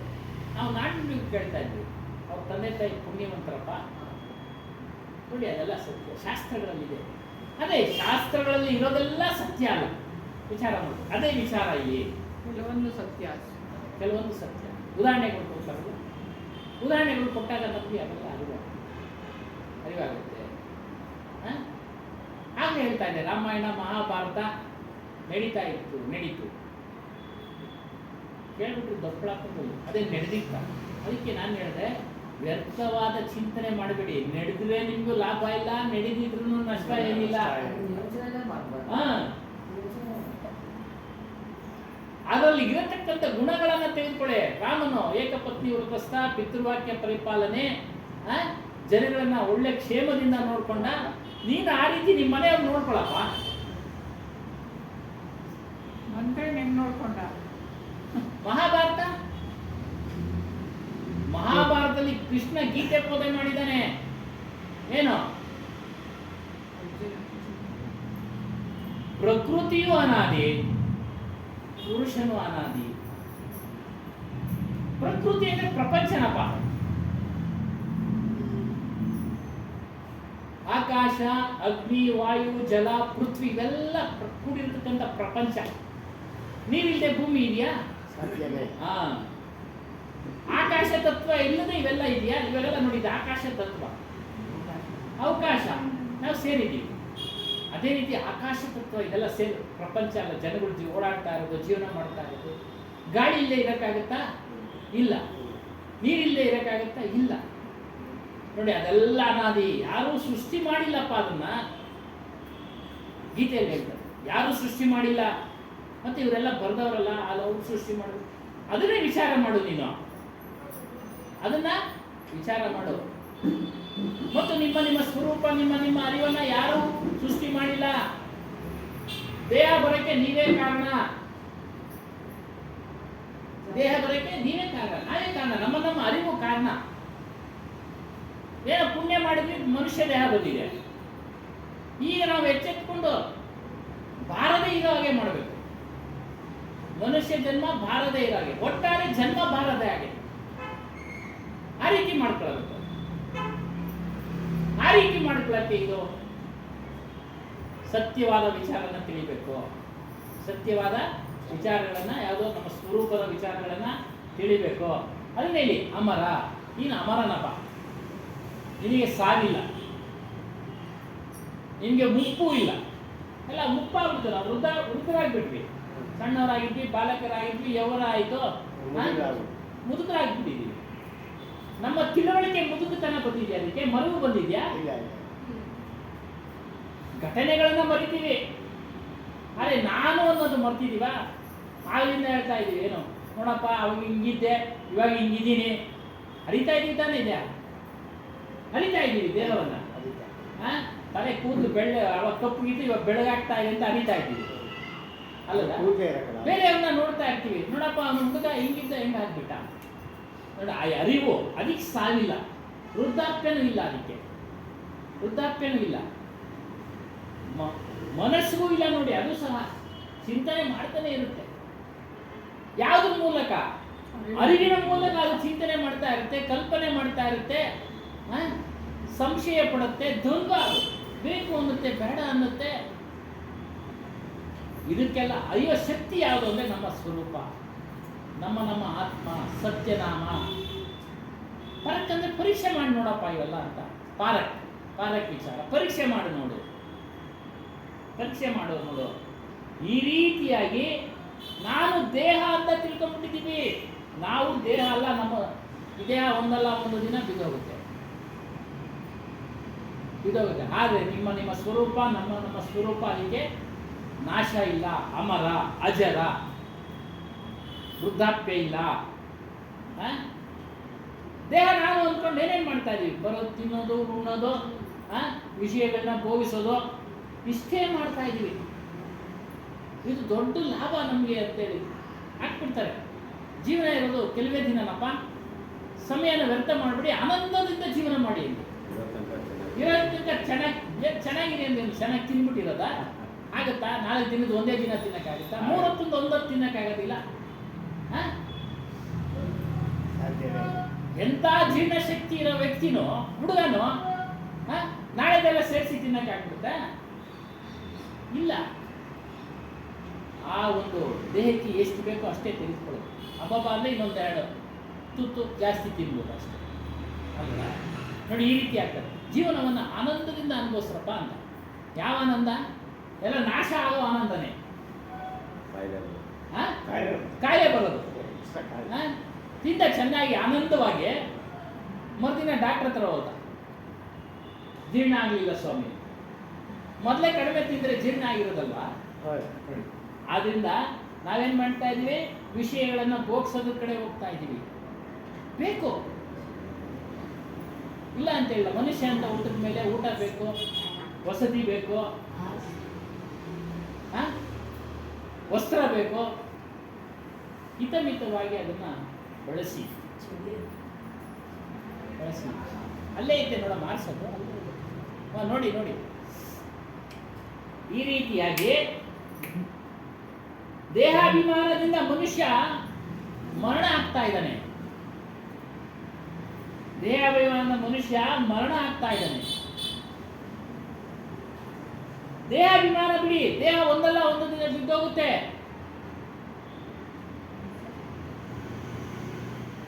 ನಿಮ್ಮ ಸ್ವರೂಪವನ್ನು ತಿಳಿಯಿರಿ, ನಿಮ್ಮ ಆತ್ಮನನ್ನು ತಿಳಿಯಿರಿ, ಅವನು ಅಮರನು, ಚೈತನ್ಯವನ್ನು ತಿಳಿಯಿರಿ.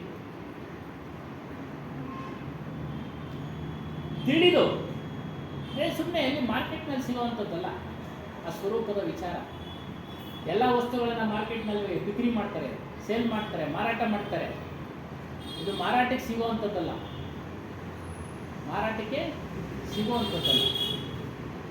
ಇದು ನಿಮಗೆ ಸಿಗಬೇಕಾದ್ರೆ ಸತ್ಸಂಗಕ್ಕೆ ಬರಬೇಕು, ಕೇಳಬೇಕು, ಗುರುವಿನಲ್ಲಿ ಭಕ್ತಿ ಇರಬೇಕು, ಪ್ರೇಮ ಇರಬೇಕು, ಶ್ರದ್ಧೆ ಇರಬೇಕು.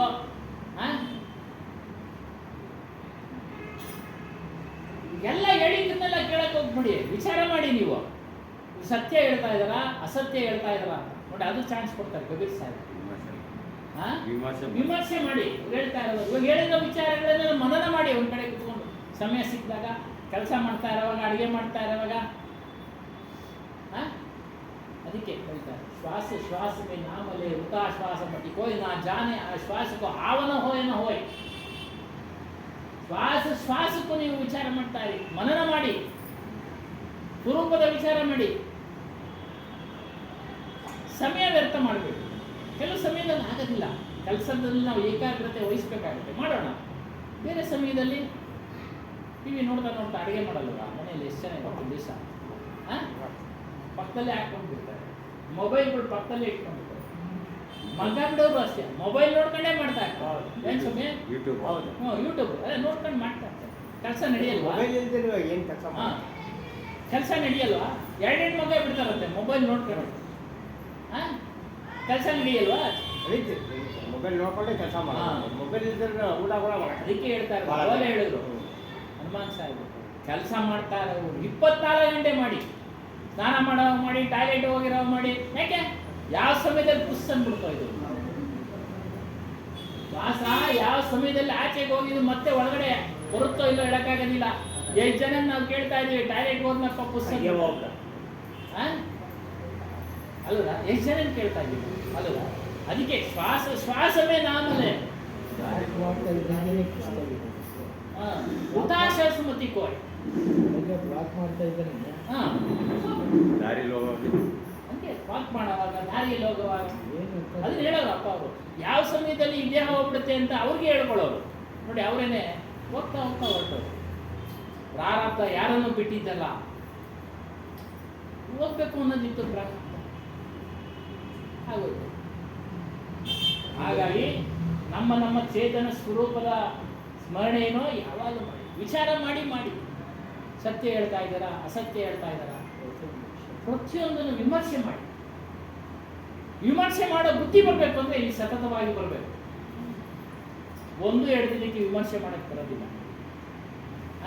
ಯಾರು ಏನೇ ಹೇಳಿದ್ರು ಬ್ರೈನ್ ವಾಶ್ ಅಂತ ಹೇಳ್ತಾರಲ್ಲ ಹೊರಗಡೆಯವರು, ತಿಳ್ಕೊಂಡು ವಿಚಾರಣೆ ಮಾಡ್ಕೊಂಡು ಹೊರಗಡೆಯವರು ಹೇಳ್ತಾರೆ ನಿಮ್ಗೆ, ಓ ಏನ್ರಿ ಹಾಗೆಲ್ಲ ಹಂಗ್ ನಡೆದೋಯ್ತು ಪುರಾಣ ಕಾಲದಲ್ಲಿ, ಏನೋ ನೀನ್ ಮಾಡ್ಬಿಡ್ತೀಯಾ?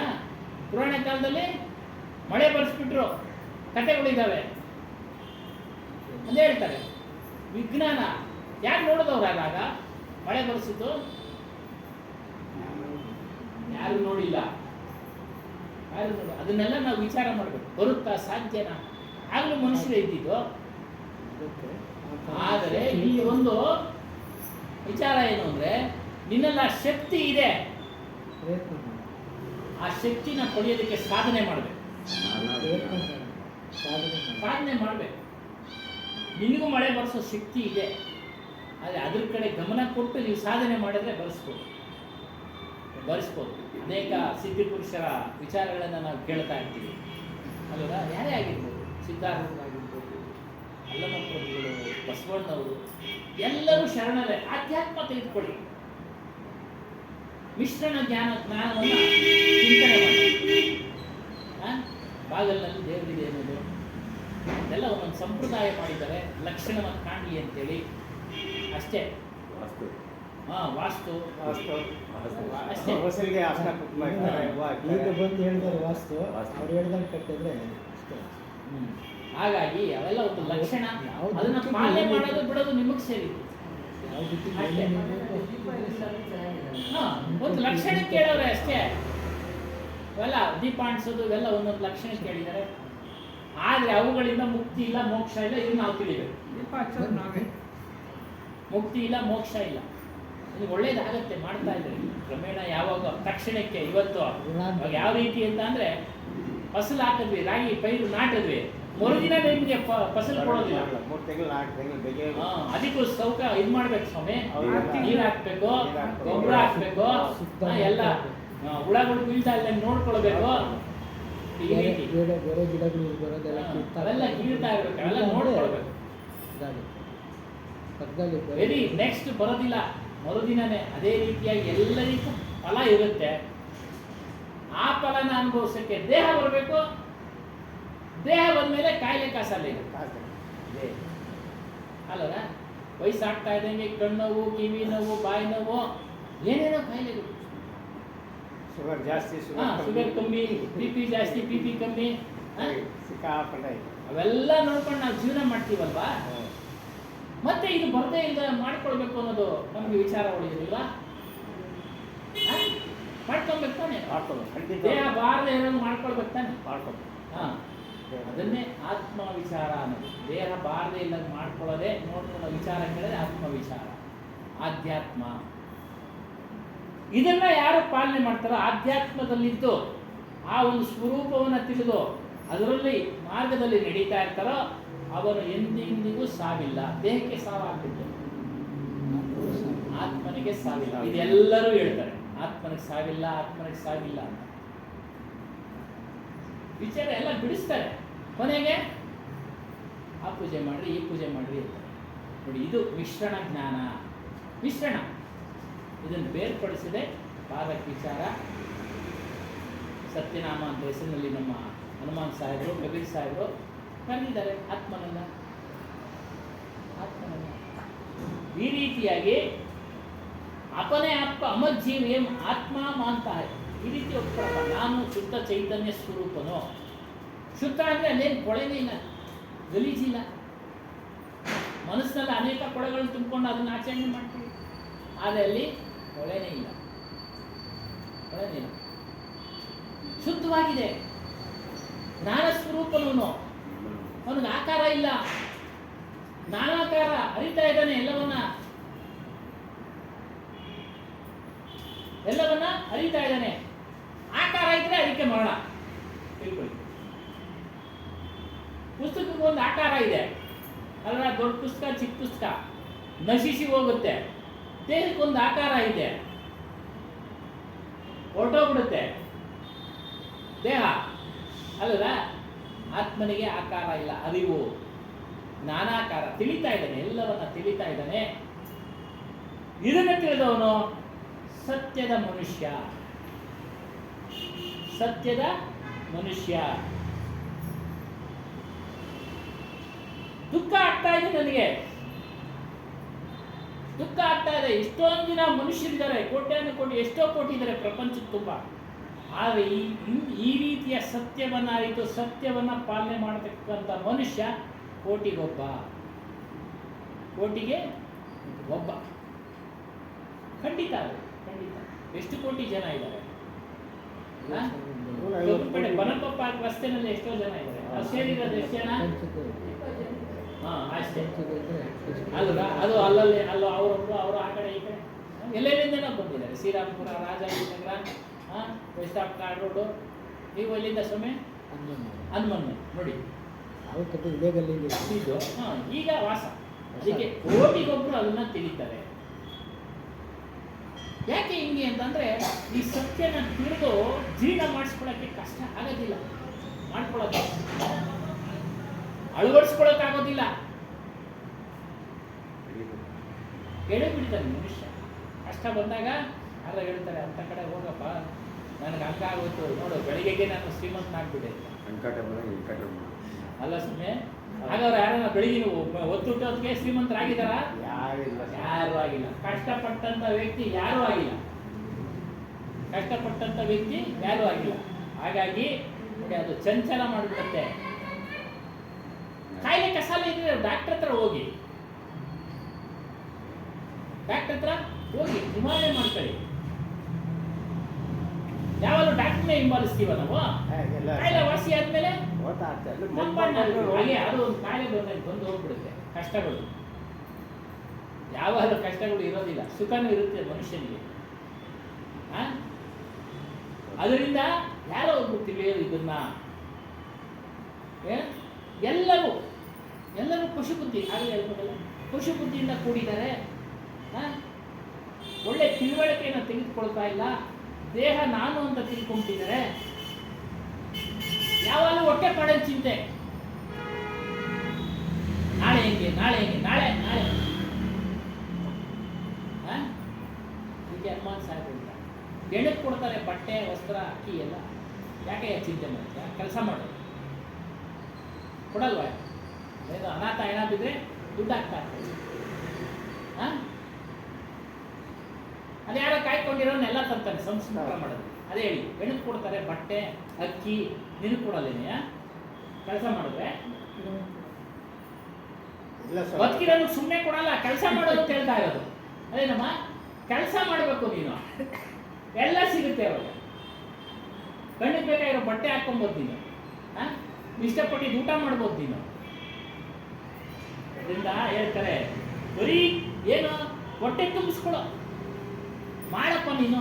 ಆಗಲೇ ಹೇಳಿದೋಗೆ ಮಾಡಲೇಬೇಕಾದ ಅವಶ್ಯಕವಾಗಿದೆ. ಹಾಗಾಗಿ ಬಿಡುವು ಮಾಡ್ಕೊಂಡು ಸತ್ಸಂಗಕ್ಕೆ ಬಾ, ಸತ್ಯವಾದ ವಿಚಾರ ತಿಳಿ, ಸತ್ಯದ ಮಾರ್ಗದಲ್ಲಿ ನಡಿ. ಇದು ನೋಡಿ ಸತ್ಯದ ಮಾರ್ಗ, ಇನ್ನೆಲ್ಲ ಅಸತ್ಯದ ಮಾರ್ಗ. ಇದನ್ನು ಬಿಟ್ಟು ಇದೆಲ್ಲ ಅಸತ್ಯನೇ, ಇದೆಲ್ಲ ಅಸತ್ಯನೇ. ಹೊಟ್ಟೆ ತುಂಬಿಸ್ಕೊಂಡ ಆಮೇಲೆ ಇಂದ್ರಿಯಗಳ ಕಡೆ ಹೋಗ್ತಾನೆ. ಏನೋ ಇಂದ್ರಿಯಗಳ ಕಡೆ. ಬಡವನಿಗೆ ಉಂಬುವ ಆಸೆ, ಬಡವನಿಗೆ ಊಟದ ಚಿಂತೆ. ಉಂಬುದಾದರೆ ಏನೋ ಕೂಡುವ ಚಿಂತೆ, ಉಡುವ ಚಿಂತೆ. ಉಡುವುದಾದರೆ ಹೆಂಡಿನ ಚಿಂತೆ, ಹೆಂಡಿಗಾದರೆ ಮಕ್ಕಳ ಚಿಂತೆ. ಒನ್ ಬೈ ಒನ್ ಅವರಿಗೆ ಇದು ಚಿಂತೆನಲ್ಲ, ಅದನ್ನೇ ಹೇಳ್ತಾರೆ ಇಂದ್ರಿಯ ಭೋಗಗಳ ಕಡೆ. ಹಾಗಾದೆಲ್ಲ ಮಾಡಬಾರ್ದ ಹೇಳ್ತಾ ಇದ್ದೀರ, ಮಾಡಿ, ಪ್ರಯತ್ನ ಮಾಡಿ, ಗಳಿಸಿ, ಒಂದಲ್ಲ 10 ಮನೆ ಮಾಡ್ತಾರೆ. ಆದರೆ ಅವೇ ಶಾಶ್ವತ ಅನ್ನೋದನ್ನ ಬಿಡಿ. ಇದು ನನ್ನ ಕಾಯುತ್ತೆ ಶಾಶ್ವತ. ಇವತ್ತೊಂದು ದಿನ ಯಾರು ಹಾಕಿದ್ರು, ಅನಾಥಾಶ್ರಮಕ್ಕೆ ಹೋಗಿ ನಿಮ್ಮ ಮಕ್ಕಳು ಏನೇನು ಮಾಡ್ತಾವ್ರೆ ಅಂದ್ರೆ, ಒಬ್ರು ಫಾರಿನಲ್ಲವ್ರೆ, ಒಬ್ರು ಡಾಕ್ಟರ್ ಆಗಿದ್ದಾನೆ, ಒಬ್ರು ಸುಪ್ರೀಂ ಕೋರ್ಟ್ ವಕೀಲ ಆಗಿದ್ದಾನೆ ಅಂತ ಹೇಳ್ತಾ ಇದ್ದಾರೆ. ಯಾರಪ್ಪ ಆಗಿದೆ ನಮಗೆ? ಮಕ್ಕಳ ಮೇಲೆ ಅಷ್ಟೊಂದು ಭರವಸೆ ಇಟ್ಟು ಓದಿಸಿದ್ರು. ಅದು ಪ್ರಾರಬ್ಧವೇ, ಹೇಳಿದ್ರೆ ಅದು ಪ್ರಾರಬ್ಧವೇ. ಮಾಡಿ ನಿಮ್ಮ ಕರ್ತವ್ಯ, ಅವ್ರಿಗೆ ಏನೇನು ಮಾಡಬೇಕೋ ಮಾಡಿ. ನಿಮ್ಮ ಹುಷಾರಿನಲ್ಲಿ ನೀವಿರಿ, ವೃದ್ಧಾತ್ಮದಲ್ಲಿ ನೀವು ಗಳಿಸಿದ್ದನ್ನ ಎತ್ತಿಟ್ಕೊಳ್ಳಿ. ನಿಮ್ಮ ಜೀವನಕ್ಕೆ ಬೇಕದು, ಯಾರನ್ನು ಅವಲಂಬಿಸಬೇಡಿ. ಹಿಂದೆ ಇದ್ರು ಪಾಪ ಒಳ್ಳೆ ಮಕ್ಕಳಿದ್ರು, ಸಾಕ್ತಾ ಇದ್ರು, ಈಗೆಲ್ಲ ಕಷ್ಟ ಇದೆ. ಕಾರಣ ಏನು? ಸತ್ಸಂಗ ಇಲ್ಲ, ವಿಚಾರ ಇಲ್ಲ, ಬರೀ ಓದು ಒಡ್ಡೆ ಪಾಡೋದು, ವಿದ್ಯೆ ಆ ಕಡೆ ಹೋಗಿ ಇಲ್ಲಿ ಹೋಗಿ ಅಲ್ಲಿ ಹೋಗಿ, ರಜಾ ಸಿಕ್ತು 2 ದಿನ ಸುತ್ತು, ರಜಾ ಸಿಕ್ತು. ಸತ್ಸಂಗಕ್ಕೆ ಹೋಗಿ. ರಾಮಕೃಷ್ಣ ಆಶ್ರಮದಲ್ಲಿ ಇವತ್ತೊಂದು ದಿನ ವಿಶೇಷ ಸತ್ಸಂಗ ಇದೆ, ಹೋಗಿ ಒಳ್ಳೆ ವಿಚಾರದಂತೆ ಇತ್ತು. 5:45 6:45 ಕನ್ನಡ. ಇವತ್ತು ಕನ್ನಡ ಇದೆ ಅಂತ ಹೇಳಿ ನಾನು 1 hour ಅಷ್ಟೇ, 1 hour ನಾವು 1 hour ಮಾಡ್ತಾ ಇದ್ವಿ. ಹಾಗಾಗಿ ನಿಲ್ಲಿಸ್ಬಿಡೋಣ.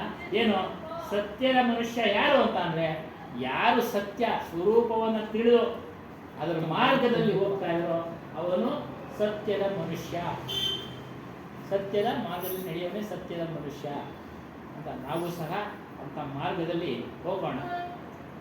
ಸಂತರನ್ನ, ಗುರುಗಳನ್ನ ದರ್ಶನ ಮಾಡೋಣ. ಯಾರೇ ಆಗಿರಲಿ, ಭೇದ ಭಾವ ಬೇಡ. ಭೇದ ಭಾವ ಜಾಸ್ತಿ. ಕಬೀರ್ ಪಂಥದಲ್ಲೇ ಭೇದ ಭಾವ, ಆ ಕಡೆ ಈ ಕಡೆ ಆ ಕಡೆ ಎಲ್ಲ ಬಿಡಬೇಕು. ಏನ್ ಜ್ಞಾನ ವಿಚಾರ ಹೇಳ್ತಾರ ತೆಗೆದುಕೊಳ್ಳಿ. ಜ್ಞಾನ ವಿಚಾರ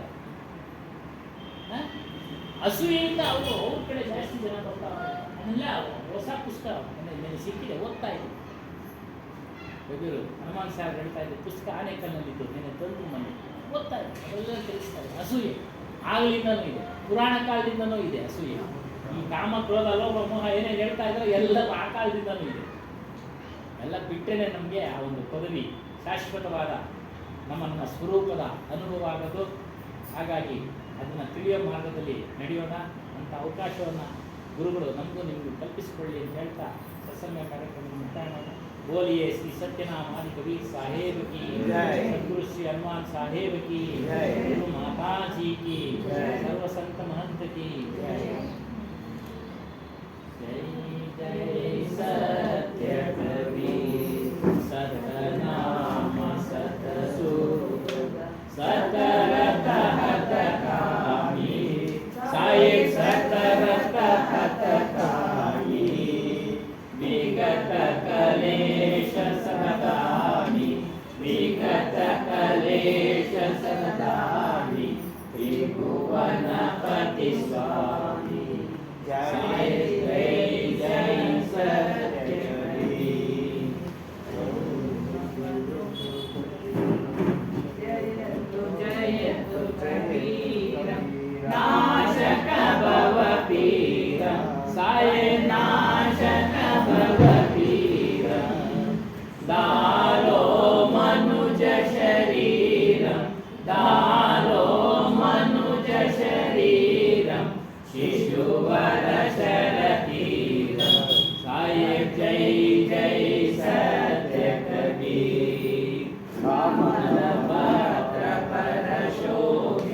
शोभादित कैसे साहेब शोभादित कैसे नीलाचल परराजित नीलाचल परराजित मुक्तामणि जैसे साहेब जय जय सत्य कबीर परम मनोहर रूपम प्रमुदित सुख राशि साहेब प्रमुदित सुख राशि अति अभिनव अविनाशी अति अभिनव अविनाशी काशीपुरवासी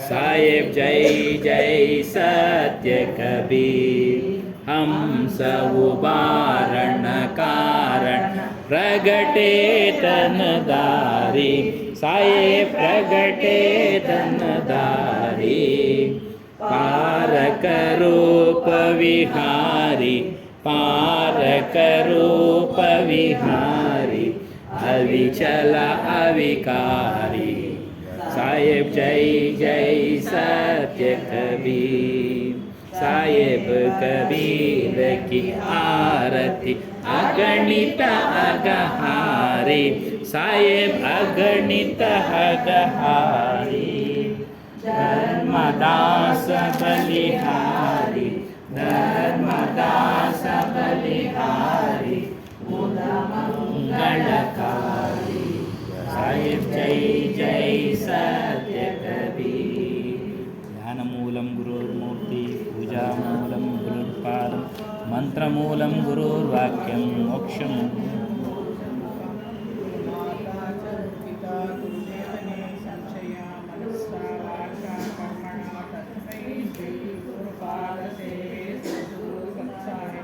चरणारविंद को वांगिदागं पापिनं मंगलं श्री गुरुदेवाय महनीय गुणात्मने मंगलं सर्वलोकशरण्याय साधुवाय मंगलं साहेब साहेब